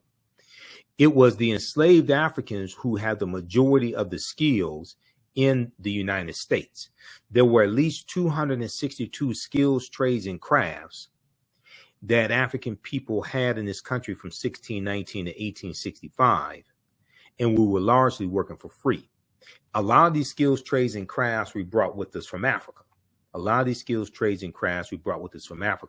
And we've talked about this in our coverage dealing with what's going on in Florida and the suppression of the teaching of African-American history in Florida by the Florida Department of Education and Governor Ron DeSantis. We talked about these new social studies standards coming out of Florida, which teach to middle school students that in some cases enslaved Africans were able to use skilled trades that they learned to their benefit. But we didn't have to be put into an apprenticeship program. We didn't have to be kidnapped and enslaved to be put into an apprenticeship program. As this article and numerous other articles and historical information shows, this piece here from the Washington Post by Jillian Brockel, July 24, 2023, as this details, the name of the article, Note to Florida and DeSantis, enslaved Africans were already skilled. African people when we came here, we brought skills with us. Now, it's also important to note, yes, African people are the original people in North, Central, and South America. You read the book, The First Americans Were Africans, Documented Evidence by Dr. David Imhotep, who's a friend of mine. I've interviewed him about 13 times. His book thoroughly documents this. We deal with this in our classes also. We were in this land before Native Americans even came into existence. And the Khoisan, who come from Southern Africa, who have the oldest DNA on the planet, the short-statured Africans. We know the Khoisan, we're here going back at least 51,700 years ago. But in this article, it talks about historical facts. Africans already were skilled before they were enslaved. And in some cases, enslavers sought and purchased people coming from specific African societies based on skills common in those societies. Decades of research, slave ship manifests, plantation ledgers, newspaper articles, letters, journals, and archaeological digs by dozens of scholars support this, much of it compiled in the 2022 book, African Founders, How Enslaved People Expanded African Freedom, by Pulitzer Prize winning historian David Hackett Fisher. Transatlantic slavery was an economic model proposing that skilled laborers who were benefiting themselves and their communities be abducted, transported, and forced to use those skills to benefit others. Other skills such as literacy, ministry, and music making were often banned because they did not benefit and even threaten the enslaver. Hackett Fisher, David Hackett Fisher explains how in the mid-1700s, enslaving colonists in the low country of the Carolinas, Georgia, and Florida, Florida once again, enslaving colonists in the low country of the Carolinas, Georgia, and Florida targeted people from the windward coast of West Africa, where rice had been cultivated for thousands of years, In the low country, enslaved African people then built complex systems of canals, levees, floodgates, and fields, just as they had in West Africa, providing the region with its first massive cash crop, because we came from very sophisticated civilizations. And we used our skills, trades, and crafts that we had in those civilizations to build those civilizations. Then we used them here to build America. But there were African people already here when the Spanish come in 1513, when the English come in 1607. So there were already African people here. In New England, the Puritans targeted Akan-speaking people from the Gold Coast, or Ghana, what we call Ghana, who had a long military tradition emphasizing discipline and quick thinking. Also, an enslaver named Onesimus, I'm not exactly sure how to pronounce his name, Onesimus, Onesimus, taught Puritan leader Cotton Mather a technique for smallpox inoculation, which he said was common in African homeland. Now, history.com has an article dealing with this, because we were inoculating ourselves from smallpox in West Africa. All right, read the rest of this article here. Note to Florida and DeSantis, enslaved Africans were already skilled. Enslaved Africans were already skilled. Okay, let's go back quickly here to the PowerPoint presentation. So how you all like this type of information? Hopefully you're learning a lot, because this is a lot of research. I got 10 pages of notes, PowerPoint presentation. There's a lot of research to put this together. So we have labor unions being created largely to lock African Americans out of the jobs we were doing for free. And a lot of these jobs are going to go to white immigrants coming to this country and white people who are already here. It was the enslaved Africans who had the majority of the skills in this country. There were at least 262 skills, trades, and crafts that we had in this country from 1619 to 1865.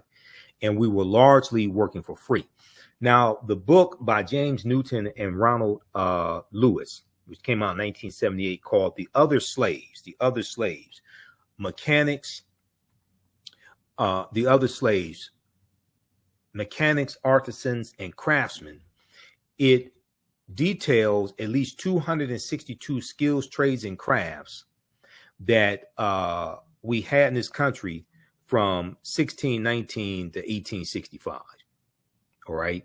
And I read different sources that had a portion of these skills, trades, and crafts. But at the Charles H. Wright Museum of African American History, there's a, when you go through the main display called And Still We Rise, there's a, when you come out on the other side of it, there's a display, and it shows, it's a display on the wall, and it shows these different skills, trades, and crafts that we had. Okay. And I saw it some years ago. This is probably about 10 years ago now that I saw it. And there's a sign there that says you can't take pictures. Okay. So I went home, got a pen and pad, went back and spent an hour writing them down, and I numbered them. So that's how I know that there are 262 of them, because they weren't numbered in the display. And I have the handwritten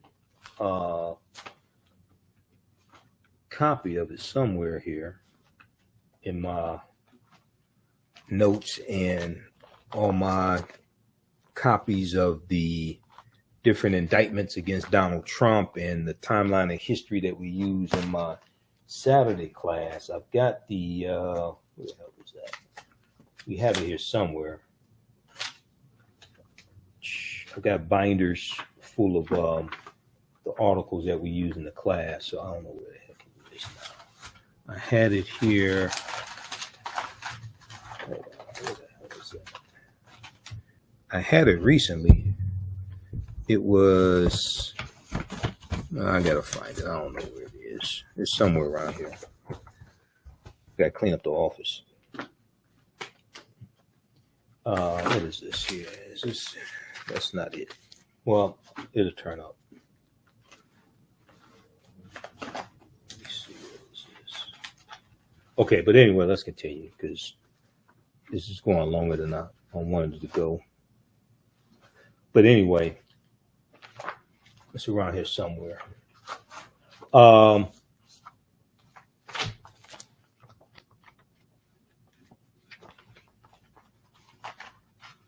Okay, this is all stuff on Reconstruction and stuff from the Sunday class.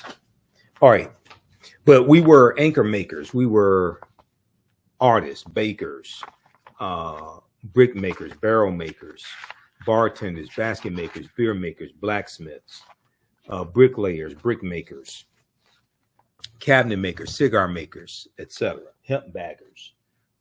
A lot of these skills we brought with us from Africa. We were jockeys as well, because we were jockeys during slavery, and then after slavery ends, we're going to dominate the Kentucky Derby. We're going to dominate horse racing.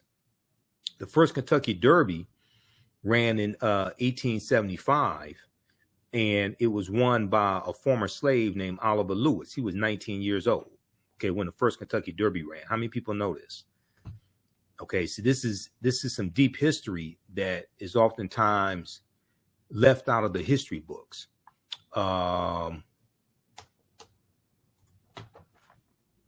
This is, so 13 of the 15 jockeys in the first Kentucky Derby were African American men.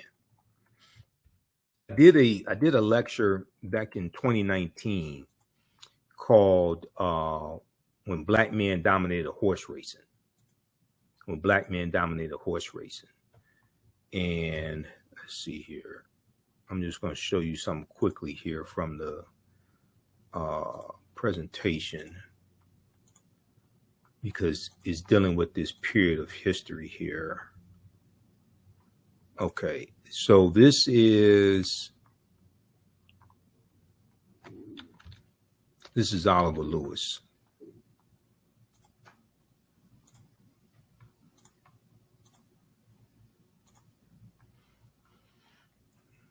So why were horse racing was a pastime for wealthy white people. Usually, poor white men weren't into horse racing; they weren't gambling on horse racing, things like this, right? They didn't own horses. They didn't own thoroughbreds. Poor white men. So why did African American slaves become jockeys? African American jockeys' dominance in the world of racing is a history nearly forgotten today. Their participation dates back to colonial times when the British brought their love of horse racing to the New World. Founding fathers, or as Dr. Francis Cress Welsing called them, the Foundling Fathers, George Washington and Thomas Jefferson frequented the track, and when President Andrew Jackson, who's a huge white supremacist, who's the favorite president of another white supremacist president named Donald John Trump, former president, indicted co-conspirator Donald John Trump. When President Andrew Jackson moved into the White House in 1829, he brought along with him his best thoroughbreds and his black jockeys. So Andrew Jackson hated African people, but he liked us enough. He was nice enough to let us race his horses for him. Because racing was tremendously popular in the South, it is not surprising that the first black jockeys were slaves.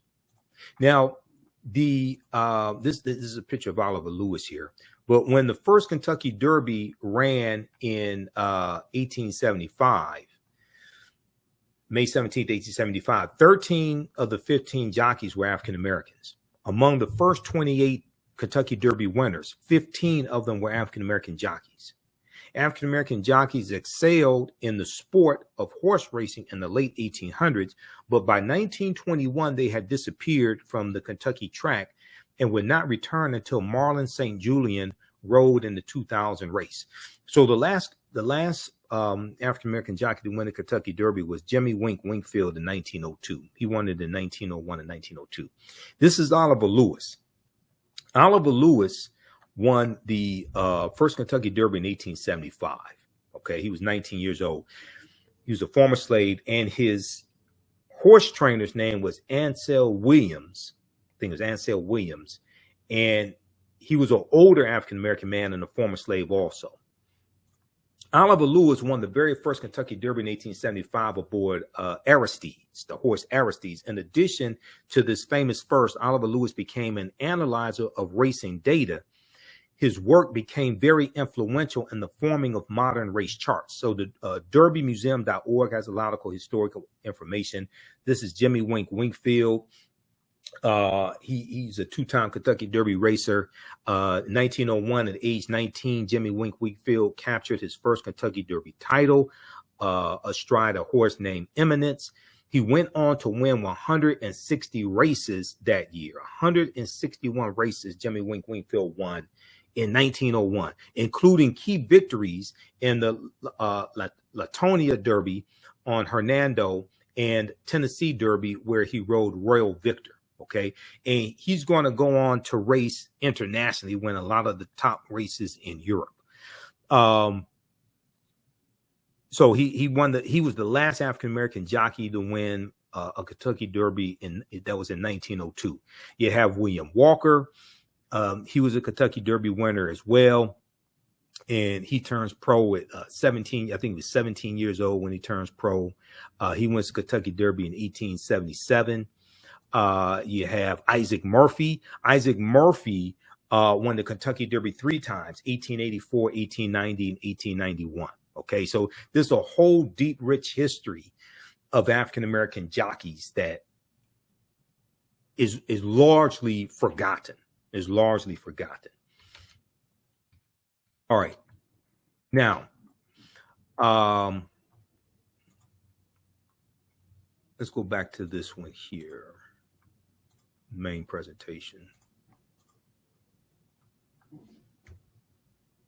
Let's close out this one here on jockeys. Let's go back to this one here.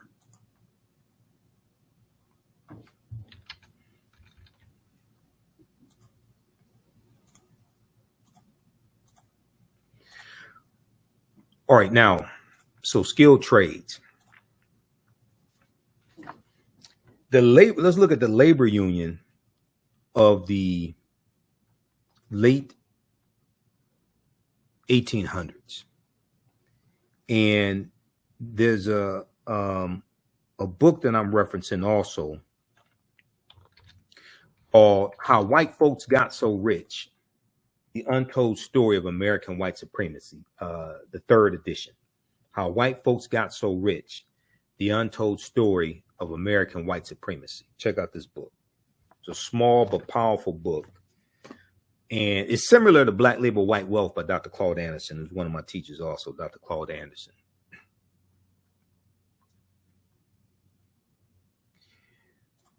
So the labor union movement of the late 1800s has arguably done more to destroy Black progress than any other known action of white people besides slavery, after slavery.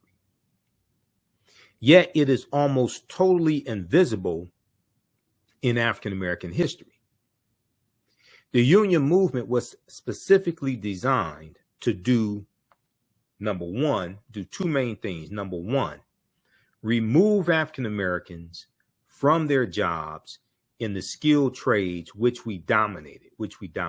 Number 2, install in those jobs the European immigrants who were flooding into America by the millions. Okay. And these European immigrants also are going to be exploited by these corporations in these factories. Now, scholars attribute the rapid success of immigrant groups directly to these advantages they received through their membership in the American trade unions. Read pages 37 through 38 of How White Folks Got So Rich: The Untold Story of American White Supremacy, the 3rd edition. And let's see here. I want to make sure I cover all this here. We have this here. Okay. So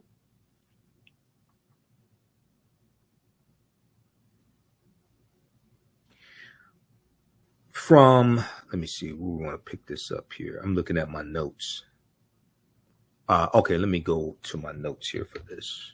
Just bear with me because I'm switching between articles, notes, and some other stuff here. Okay, so I'll show you my notes here because I have 10 pages of notes, but we'll go to it here on the screen share right here. This is what I want to go to. After slavery ends. So after slavery ends, we're going to see a lot of these large labor unions created, and they were created to protect jobs for white men, to keep African Americans out of these unions. And they're going to have contracts with various industries. And let me try to blow this up some more. They're going to have contracts with various industries that you can only hire white men that belong to these unions then, and this is to lock African Americans out of these jobs. Then from about 1866 to 1880, we're going to see about 12 million European immigrants come to the United States. Okay. And a lot of the jobs that they got should have gone to African Americans because we were the ones doing the work. But the other thing was, is that even though they got these jobs, their labor is going to be largely exploited. So even though these European immigrants get these jobs, their labor is going to be largely exploited, and they're going to be paid very low wages. They're going to work in unsanitary conditions, etc. Okay, so I'm not against unions. I'm not against unions. I'm against racism in labor unions. Okay.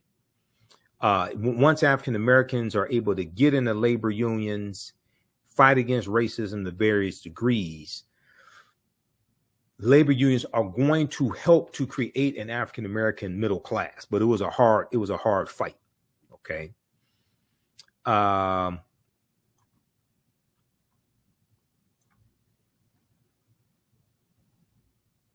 Labor unions have done a lot of good things, but when we look at the origins of a lot of these labor unions, it comes out of white supremacy and racism, and it comes out of a need to lock African Americans out of these opportunities. Okay, so read How White Folks Got So Rich, The Untold Story of American White Supremacy. This is from the Nation of Islam Research Group.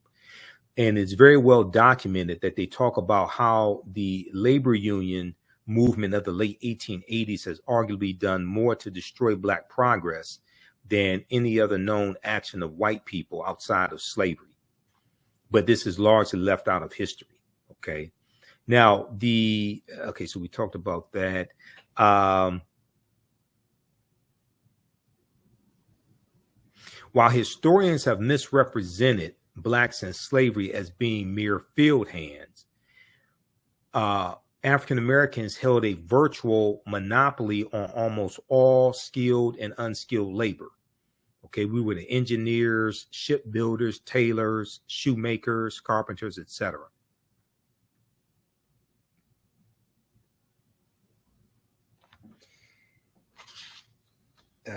Let's see here. Okay, so we covered that pretty much already. The origins of Labor Day, the Industrial Revolution, 1790s. We did that.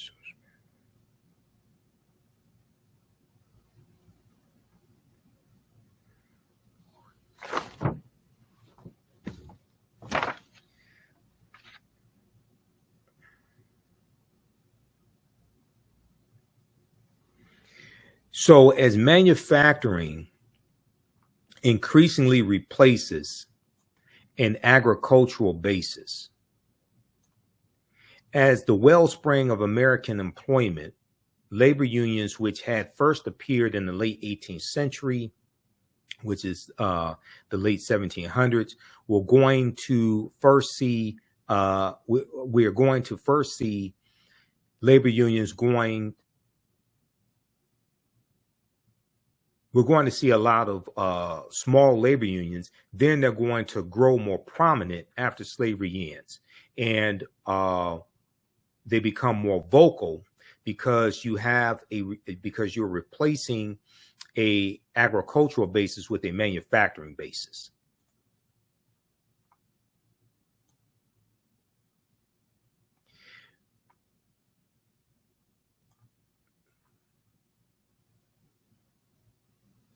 All right, let's see. Okay, you have an industrial revolution here in the U.S. and the 1880s, and you have labor unions began organizing labor strikes and rallies to protest poor conditions and compel employers to renegotiate hours and pay.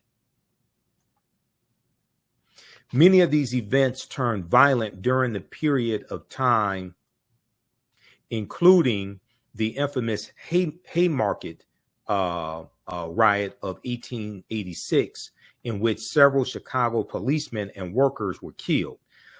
Other protests and strikes gave rise to long-standing traditions. On September 5th, 1882, 10,000 workers took unpaid time off from work to march from City Hall in Union Square in New York City, holding the first Labor Day parade in U.S. history. Now, the idea of a working man's holiday celebrated on the first Monday in September caught on in other industrial centers across the country.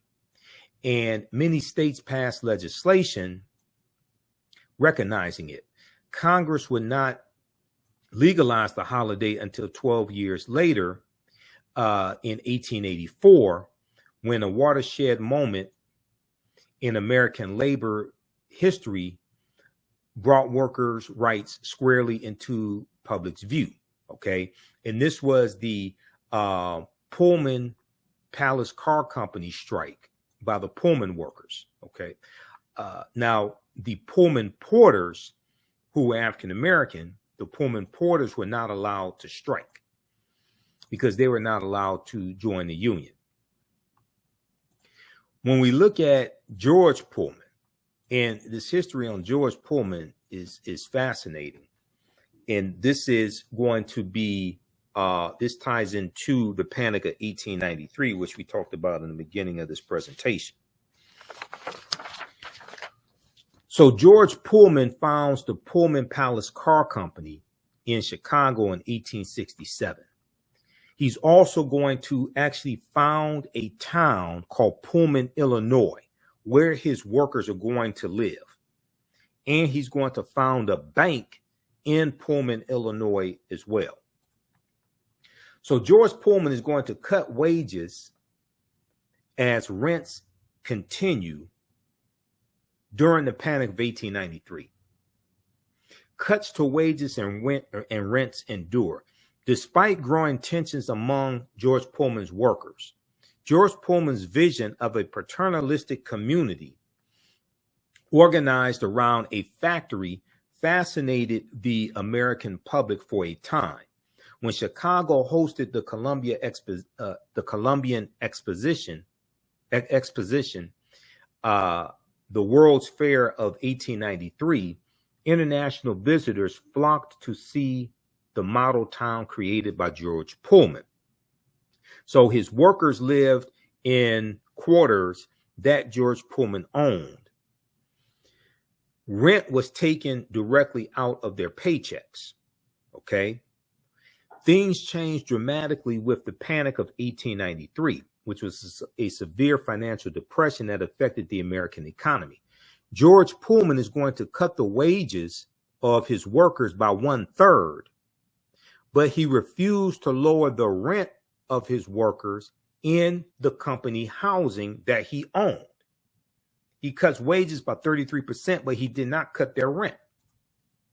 So the depression set off by the Panic of 1893 was the greatest depression America had known, and was only surpassed by the Great Depression of the 1930s. In early May 1893, the New York stock market dropped sharply, and in late June, panic selling caused the stock market to crash. A severe credit crisis resulted in more than 16,000 businesses failed by the end of 1893, including and it also included the failed businesses of about 156 railroad companies and nearly 500 banks. Okay. Unemployment spread until 1 in 6 American men lost their jobs. Thoughtco.com has an article, Financial Panics of the 19th Century. Okay, you should check out that article. Now,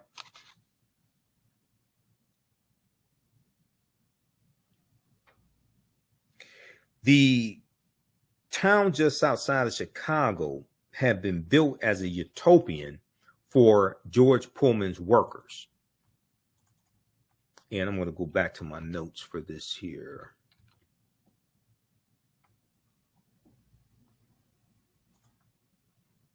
Okay, how you doing, Trinace?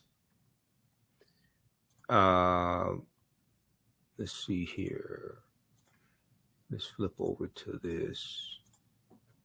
Okay, the inventor of the Pullman car right here.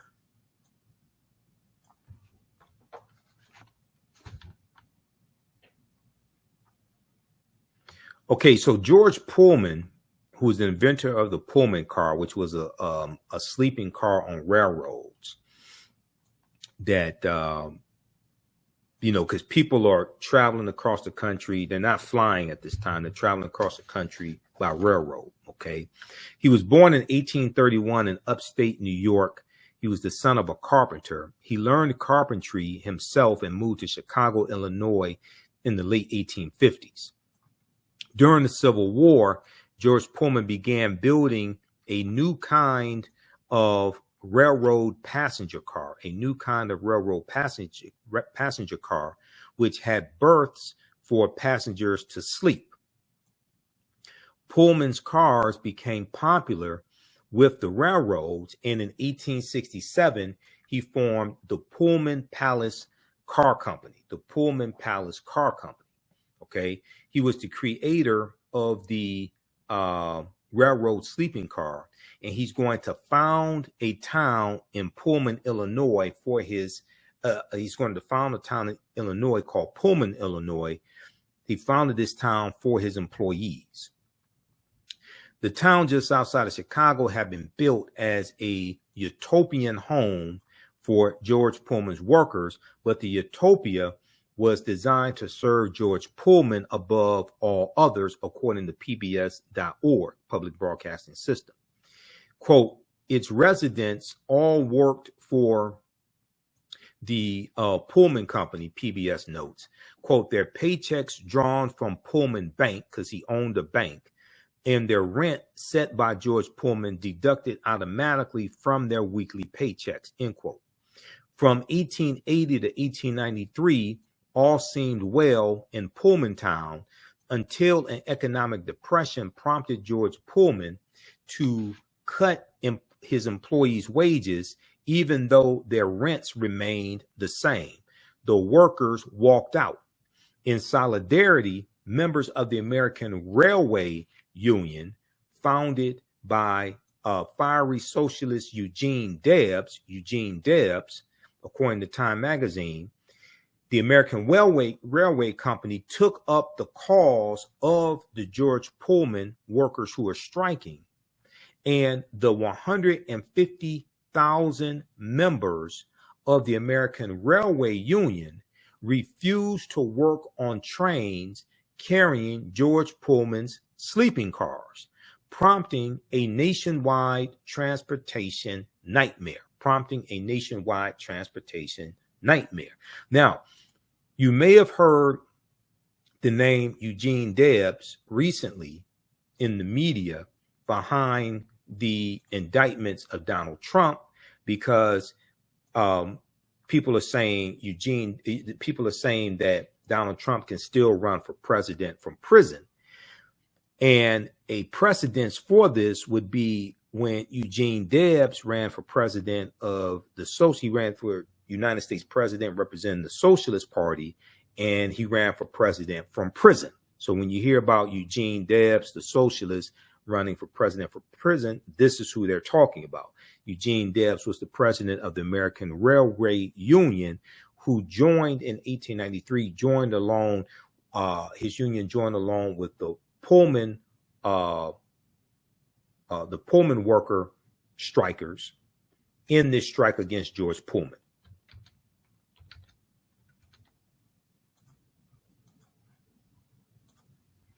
All right, let's go back to my notes. We're going to wrap up this here in a few minutes, hopefully.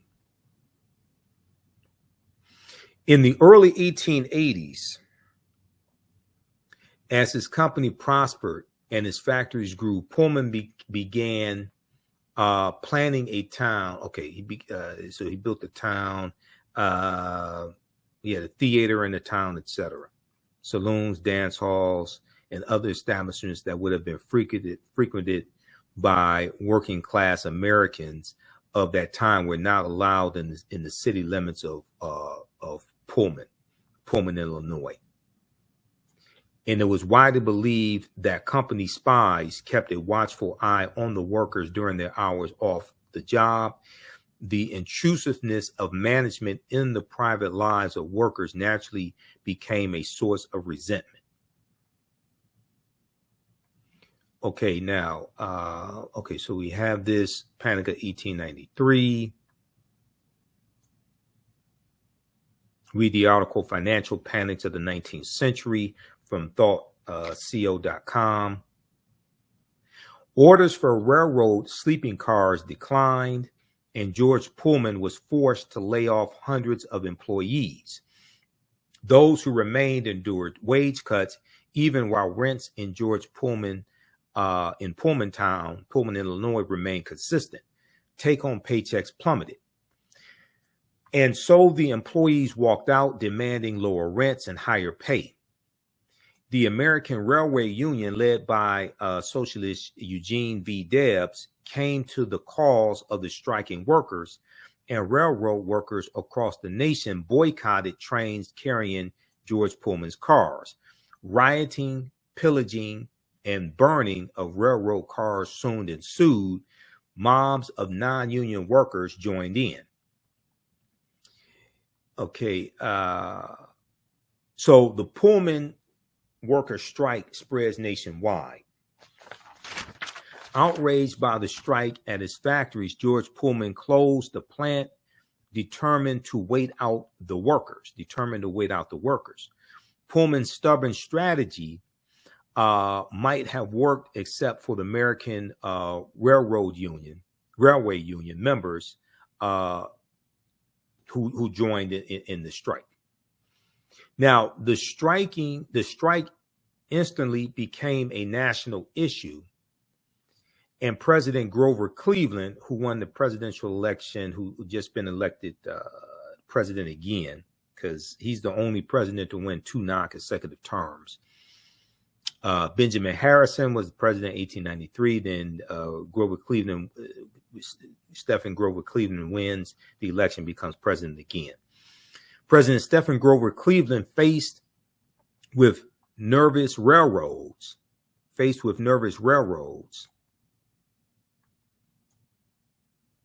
executives and interrupted mail trains, declared the strike a federal crime and deployed 12,000 troops to break the strike. Violence erupted, and 2 men were killed when U.S. deputy marshals fired on protesters in Kensington, Illinois, near Chicago. But the strike was doomed.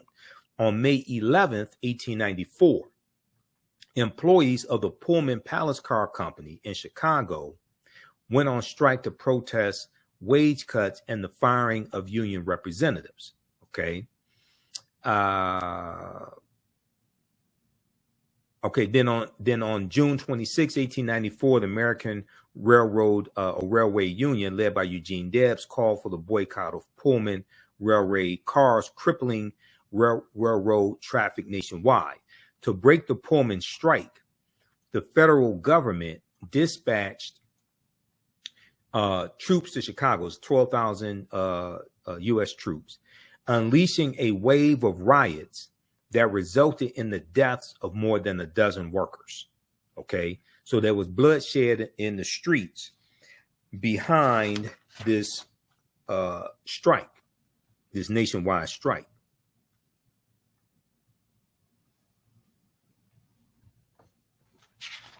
So people still ask the question of who created Labor Day.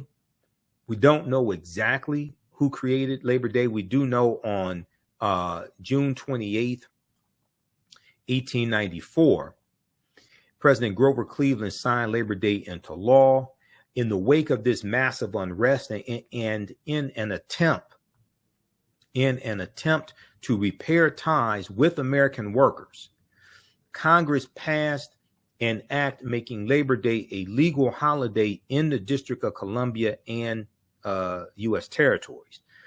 On June 28, 1894, President Stephen Grover Cleveland signed this act into law.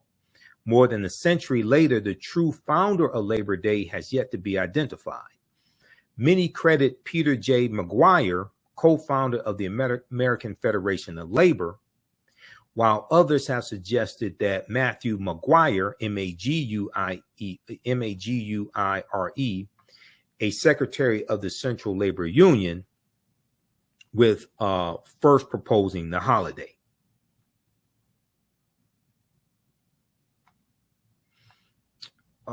Okay, so there's an article from TheATHNShow on this also. Read that.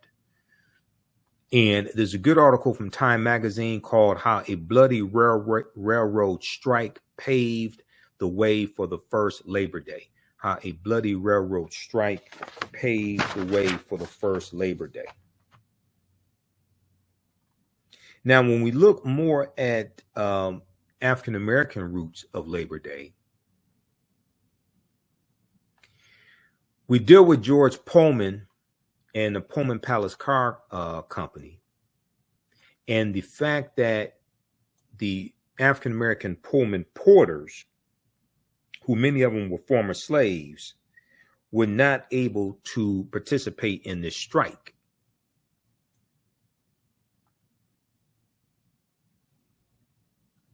When a Pullman car was leased to a railroad, it was equipped with highly trained porters to serve the travelers. These cars were staffed with recently freed slaves who George Pullman judged to be skilled in service and willing to work for low wages. Soon, the Pullman Car Company was the largest employer of African Americans in the country, with the greatest concentration of Pullman porters living on Chicago's South Side. So Labor Day was nationally established after the Pullman Strike of 1894, when President Stephen Grover Cleveland sought to win political points by honoring dissatisfied railroad workers. This strike did not include African-American Pullman porters or conductors on trains, but for the Black porters, racism fueled part of the workers' dissatisfaction and was never addressed. Okay, so it's going to be after the Brotherhood of Sleeping Car Porters is founded by A. Phillip Randolph in 1925. It's going to be after that these workers are going to be able to go on strike.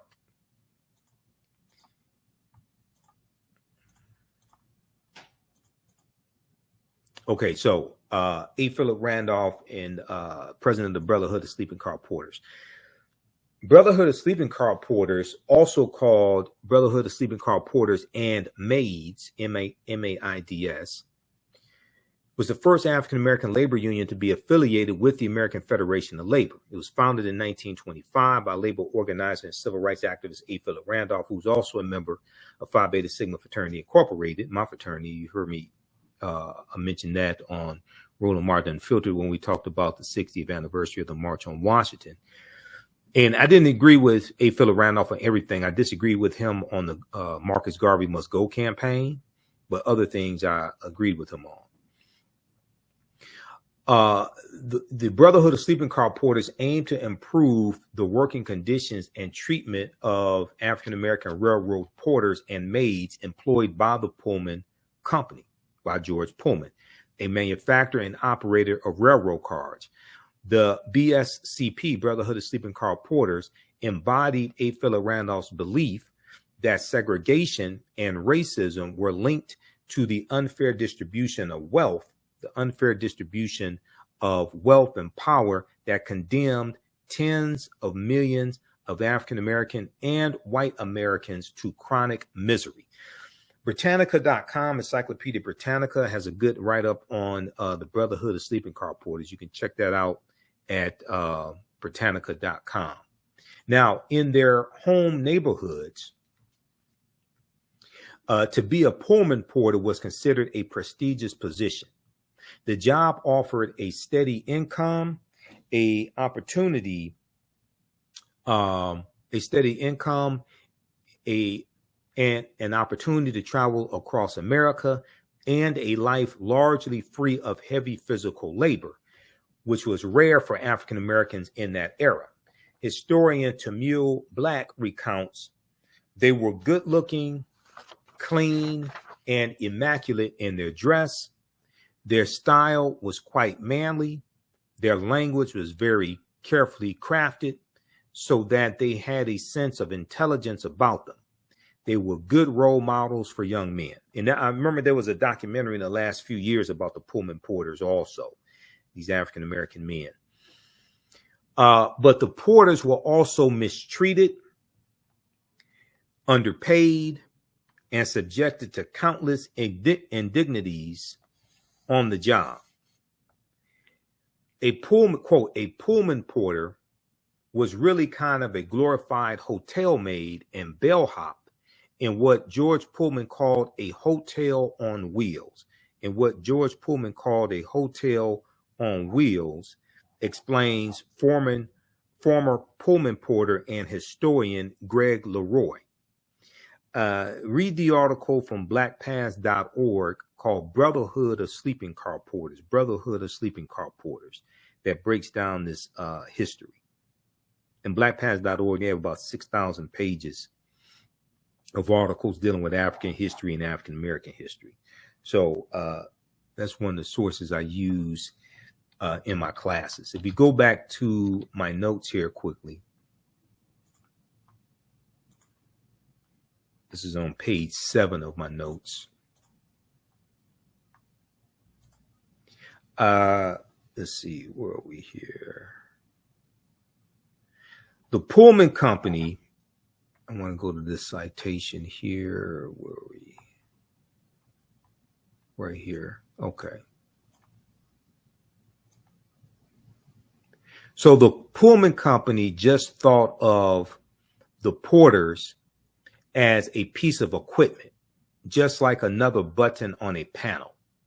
The same as a light switch or a fan switch. The same as a light switch or a fan switch. And let's see here. I'm going to pull up this article.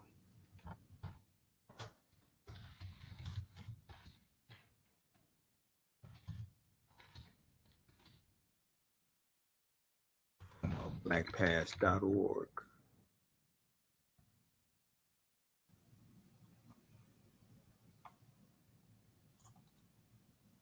Okay, this piece right here. Let's go to this.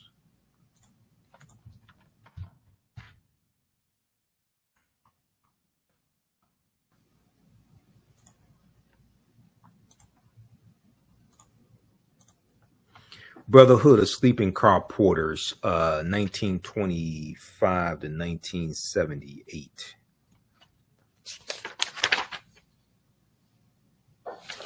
This is from blackpast.org. All right. This is a mass meeting of the Brotherhood of Sleeping Car Porters in 1933.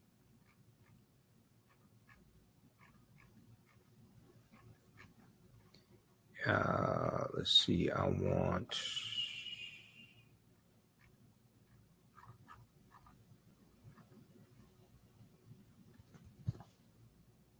Where is that?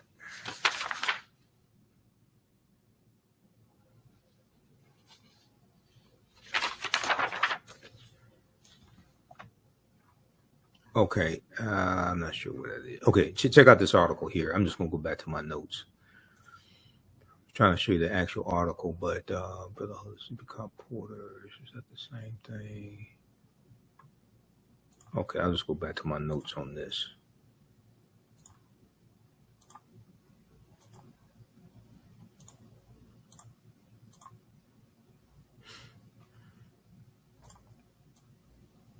Okay, so the Pullman Company just thought of the Pullman Porters as a piece of equipment, just like another button on a panel.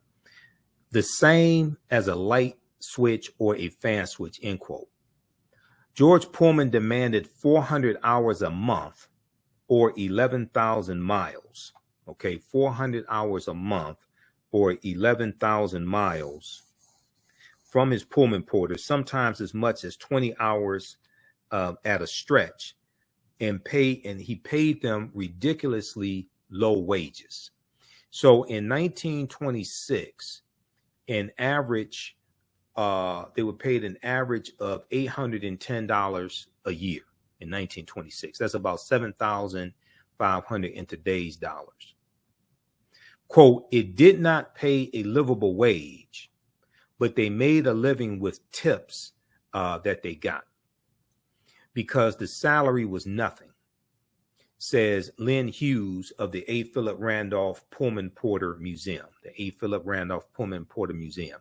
The company expected its employees to pay for their own meals, supply their own uniforms, and supply their own shoe polish, and allow them only short naps on couches in the smoking car.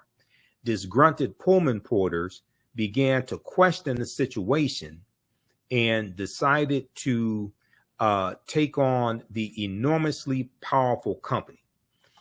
In 1925, the Pullman porters formed a union called the Brotherhood of Sleeping Car Porters. This marked the beginning of a 12-year struggle for dignity, better working conditions, and fair pay. Its leaders were charismatic Black activist A. Phillip Randolph and former Pullman porter Milton Webster, head of the Chicago Union Local. Their eventual triumph marked the first time in American history that a Black union forced a powerful corporation to the negotiation table. It was a significant step forward for Black equality. It was a significant step forward for Black equality. And let me see here. I'm looking at this article here. Just bear with me because I have a ton of information here.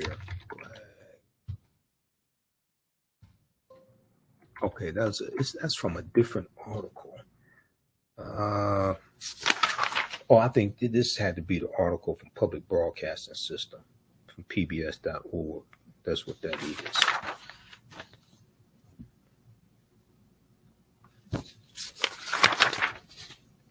That was Tamil Black. So that was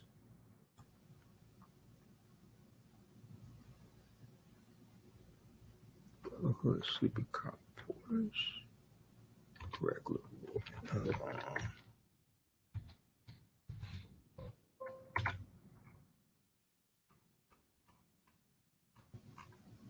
Okay. This is one of these articles. But we've got the I've got the notes here, so that's fine. We'll just roll with that. Okay, let's continue.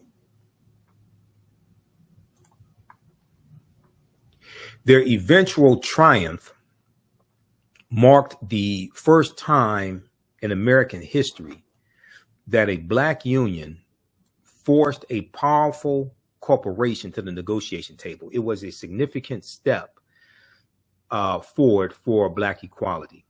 The union members learned how to organize.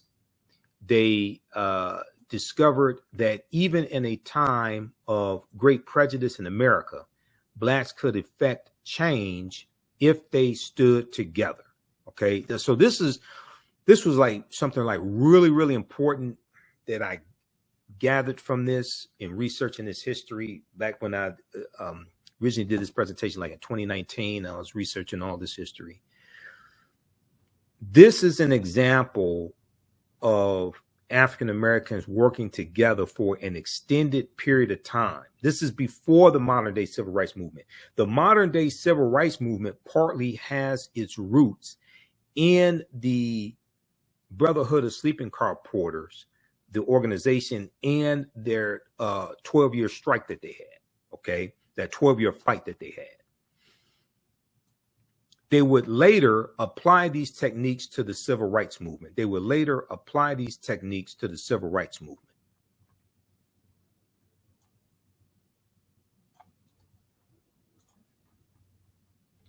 We know that A. Phillip Randolph is going to become instrumental in the modern day civil rights movement. And he was looked at as one of the big six Negro leaders. So Negro leaders also. So the union members of the Brotherhood of Sleeping Car Porter learned how to organize and negotiate. And I'm going to try to pull something else up as well.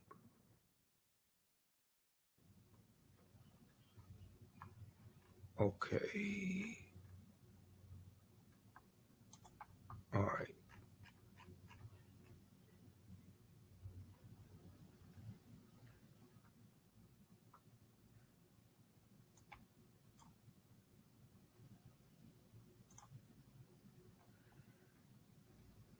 Okay, so they learn how to negotiate, learn how to organize and negotiate as well.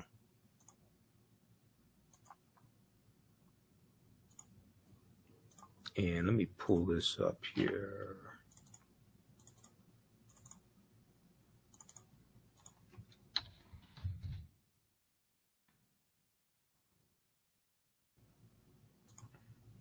Okay, we'll go back to that. Just give me a minute.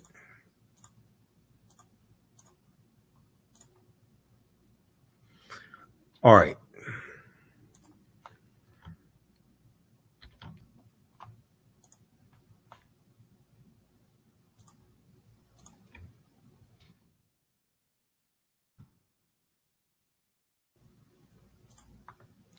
Okay, so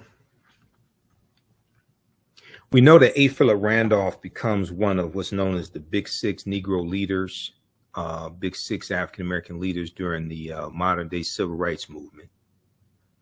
He's one of the architects of the March on Washington. And these African-American men discovered that even in a time of great prejudice in America, African-Americans could affect change, could bring about change if they stood together and persevered. Once again, it's important to understand that these African-Americans organized, and they formed this organization, and they realized even at a time of racial prejudice and racism in America in the late 1920s and 30s, they realized that they could bring about change if they stood together and persevered. Now, these tactics were later applied to the civil rights movement, the modern day civil rights movement. So even though we look at the modern day civil rights movement starting in December of 1955 with the Montgomery bus boycott, which started Monday morning, December 5th, 1955, or some people take it back to the lynching of Emmett Till, August 28th, 1955, and what takes afterwards, the effort to force a trial, to gather information on the killers of Emmett Till, and the support given to Emmett Till's family and the international attention on this lynching of this 14-year-old boy. His cousin, and we know his cousin Simeon Wright passed away in September 2017. Okay. But we see the seeds of the modern day civil rights movement in the fight of the Brotherhood of Sleeping Car Porters. TheRoot.com had a good article and a video clip from September 4th, 2017 called America's Racist History of Labor. America's Racist History of Labor.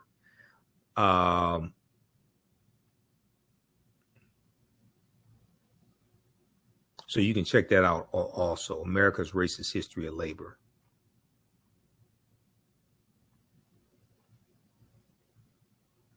Now, you also have Isaac Myers. Isaac Myers is the, let's see here, let's go back over to the PowerPoint presentation.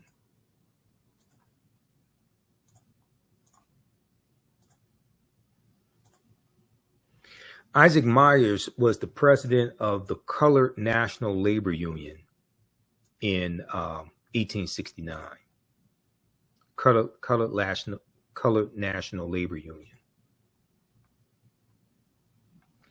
So Isaac Myers was a mason, brick mason, labor leader, born in Baltimore, January 13th, 1835. He was the son of free African-American parents, but grew up in a slave state of Maryland. Isaac Myers received his early education from a private day school of a local clergyman named Reverend John Forty. Since the state of Maryland provided no public education for African-American children at the time, at age 16, Isaac Myers became an apprentice to James Jackson, who was a prominent African-American Baltimore ship caulker. 4 years later, Isaac Myers was supervising the caulking of clipper ships operating out of Baltimore. The newly created union, now, during the Civil War, Isaac Myers worked as a porter and shipping clerk for a grocer, and then returned to his original profession as a caulker. Soon after the war ended, the Civil War ends in 1865, Isaac Myers found himself unexpectedly unemployed when a group of white caulkers protested the employment of black caulkers and longshoremen. In response to the strike, Isaac Myers proposed the creation of a union of black caulkers, Caulkers. The newly created union, called the Colored Caulkers Trade Union Society,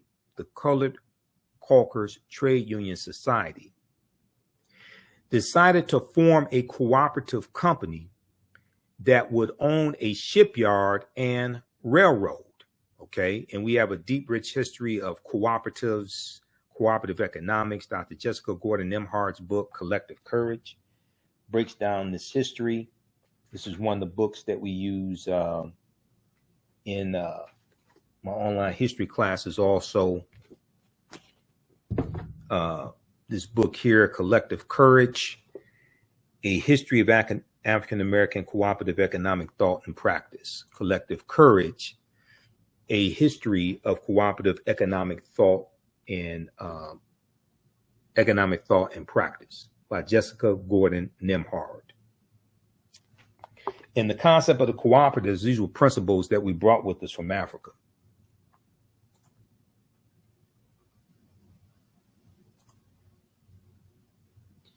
All right, now, so he forms the Colored Caulkers Trade Union Society. And they decided to form a cooperative company that would own a shipyard and railroad, pooling their resources.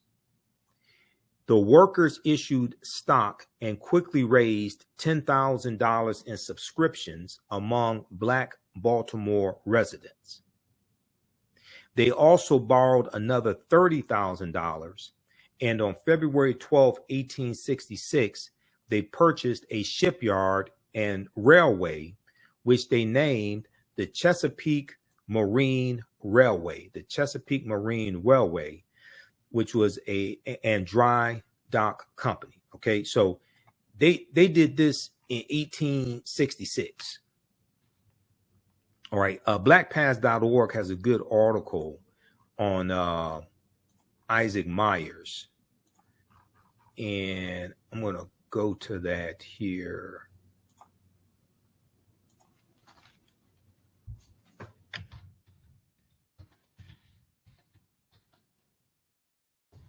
Let me pull this up.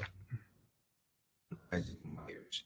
So when we study, you know, how we were using the cooperative system, and I've done presentations on this in the past, and we deal with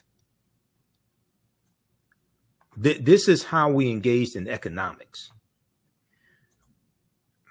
A lot of these economic empowerment gurus out here that are preaching white capitalism and Black people investing green dollars in the white-owned stock market and trying to pass that off as economic empowerment, because it's not. You can create wealth, but economic empowerment and wealth creation are not the same thing. You got a lot of these economic empowerment gurus out here using the term economic empowerment and wealth creation interchangeably. They're not the same thing. Economic empowerment occurs when we control the economics in our community. We own the land. We own the majority of the businesses. We own the gas stations, radio stations, grocery stores, dry cleaners, multi-story buildings, etc., on the newspapers, the media in our community. That's economic empowerment. We could all have stock portfolios. I want to make sure everybody understands this. We could all have stock portfolios valued at $5 million. And we could still spend 97% of our dollars with people that don't look like us. If you have wealth creation, you don't have economic empowerment. And there are a lot of economic empowerment gurus, or whatever they want to call themselves, out here using the terms interchangeably. They're not the same thing. I'm not against wealth creation, but we have to be clear on what we're doing. Black people investing green dollars in white-owned corporations is not economic empowerment. You can create wealth. Now, you can take that wealth and you can use that to buy up the land, buy up houses, own grocery stores, own radio stations, TV stations. You can use that wealth to buy assets in our community so we can control the economics and control the politicians in our community. But we cannot confuse wealth creation with economic empowerment. Those are two entirely different things. They come from two different mindsets. When you understand history, you understand what Isaac Myers was doing and others, they're talking about economic empowerment and controlling the economics in their own communities and being able to employ their own people. That's a different mindset than just creating wealth. So they also borrowed another $30,000, and on February 12th, 1866, 1 year after slavery ended, they purchased a shipyard and railway, which they named the Chesapeake Marine Railway and Dry Dock Company. Within months, the cooperative employed 300 black caulkers and received several government contracts. This is in 1866, not 1966, 1866, the year after the Civil War ended and chattel slavery ended. Ultimately, it employed a number of white workers as well. The success of Isaac Myers Union in Baltimore encouraged black caulkers in other seaport cities to organize. It also caught the attention of the National Labor Union Executive Committee. The National Labor Union, which was founded in 1866, largely to lock African Americans out of the jobs that we have been doing for free. In 1869, the National Labor Union invited Isaac Myers Colored Caulkers Trade Union Society to its annual convention meeting in Philadelphia. The National Labor Union declared it would welcome African American unions to its federation. Meanwhile, Isaac Myers was elected president of the Colored National Labor Union, the first organization of its type in U.S. history. Isaac Myers appealed to black workers to join unions and called on white unions to accept them as full members. Expecting the full support of the National Labor Union, he soon learned that the predominantly white organization insisted that black union members abandon the Republican Party and join the Labor Reform Party. So at this time, the Republican Party was largely the party of African Americans because they were the party of Lincoln. Okay, this is before Reconstruction. This is before the Republicans betrayed African Americans with the Compromise of 1877 that most of these black conservatives out here don't want to talk about. Okay, and they agreed to that Rutherford B. Hayes, who was the Republican candidate for president in the 1876 presidential election. They agreed that he would remove the remaining Union troops out of the South to allow the Democrats and the white supremacists to take back full control of the state governments in the South. Okay, this is the compromise of 1877. All right, now, when Black Union members led by Isaac Myers refused to abandon the Republican Party, they were not invited back to the National Labor Union. With no allies among the large labor movement, the colored National Labor Union soon found itself isolated. It collapsed by 1871. Isaac Myers held a variety of other positions, but his years of prominence were over. He worked as a detective for the Baltimore Post Office between 1872 and 1879. Between 1879 and 1882, he operated the small Baltimore coal yard, C-O-A-L. All right, read the rest of this about Isaac Myers at blackpast.org and the Colored Caulkers Trade Union Society, the Colored Caulkers Trade Union Society.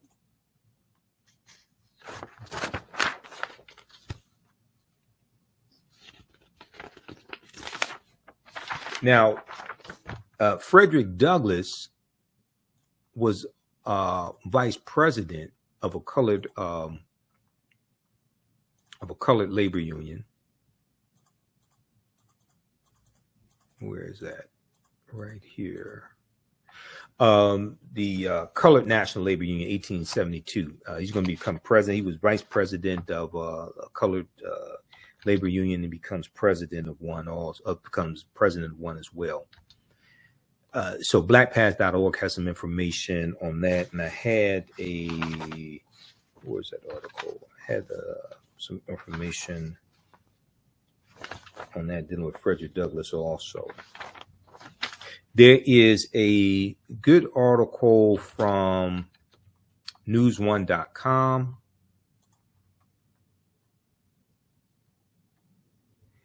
that deals with where is that? Oh, it's five black-led labor unions that paved the way for black workers' rights.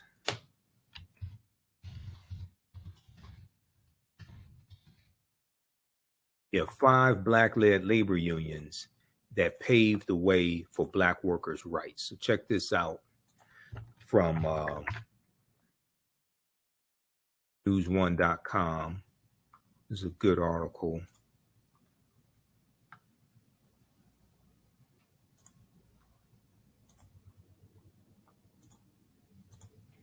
So for the sake of time, I'm not going to go through this. This is from September 5th, 2022. 5 black labor unions that paved the way for black workers' rights. And I want to close out this ad. They talk about the, let's see here. Brotherhood of Sleeping Car Porters. They talk about the Brotherhood of Sleeping Car Porters. The Colored National Labor Union. The Colored National Labor Union. Waiting for this to keep loading. Okay. Colored National Labor Union. They talk about the Coalition of Black Trade Unionists. The National Domestic Workers Union,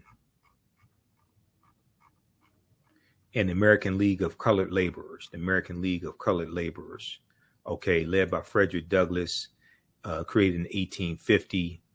The American League of Colored Laborers. Okay, so you can check that out as well. 5 black-led labor unions that have paved the way for black workers' rights.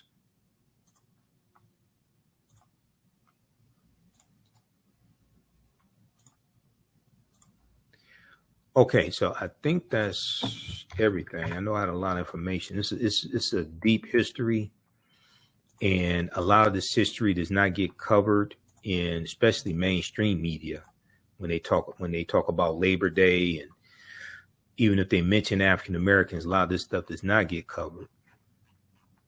So since I have my own platform and I'm a historian, I want to make sure we covered it here today. So hopefully you learned a lot. If you like this type of information, you can support the African History Network as well. Register for the online history classes that I teach on Saturdays and Sundays. You have the information at our website, TheAHNShow.com, TheAHNShow.com. On Saturdays is Ancient Kemet, the Moors, and the Ma'afa, understanding the transatlantic slave trade, what they didn't teach you in school. So we deal with thousands of years of history and what leads up to the transatlantic slave trade taking place. You don't have to be present in the class. We do the sessions live. All the sessions are archived and recorded. You go back and watch it anytime. So we have classes September 9th, September 16th, September 23rd, and going into October. Classes on sale $60, regularly $130. As soon as you register, the archive sessions of the classes you can watch. You can watch these free previews here also. And then on Sundays, I teach Black resistance movements from the Haitian Revolution, U.S. Civil War, Civil Rights Movement, Black Power Movement, 1800 to 1968. Okay, and this content is PG-13. You can use this with your children. It's not overly graphic. It's not vulgar. It's very visual. So we have book references. I'll show you the book references on the screen. There's about 80 to 100 articles that we cite. The video clips also. You can also support us through Cash App, $ TheAHNShow, through Cash App and through PayPal, paypal.me/TheAHNShow. So this helps us keep doing the research, stay on the air, keep broadcasting, pay some of the bills, etc., pay for all these services that I use to broadcast and upgrade equipment, etc. Okay. All right. So hopefully you learned a lot today. There's a deep, rich history when we deal with Labor Day that does not get covered in mainstream media. So we have to have our own media to be able to cover this history, and you need somebody who understands this history like myself to be able to teach it.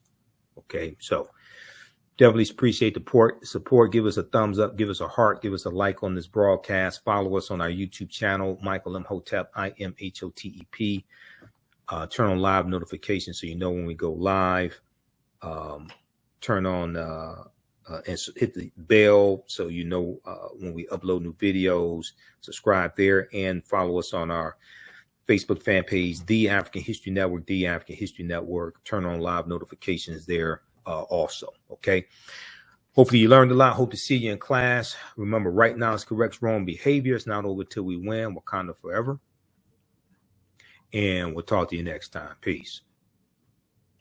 Struggling with reading, writing, learning loss, and a culturally irrelevant curriculum? Do you want your child to be outstanding at reading and writing and also take pride in their culture? Then you want Reading Revolution Online. Reading Revolution Online is a web-based reading support program. We serve scholars in grades K through 8, and through our innovative approach, we help them build reading confidence and cultural identity development, equipping them for success in school and life. They learn about Black heroes and sheroes through captioned videos, reading selections, and other activities. Reading Revolution Online is an experience for the whole family. Do it for the culture. Go to readingrevolution.org and get your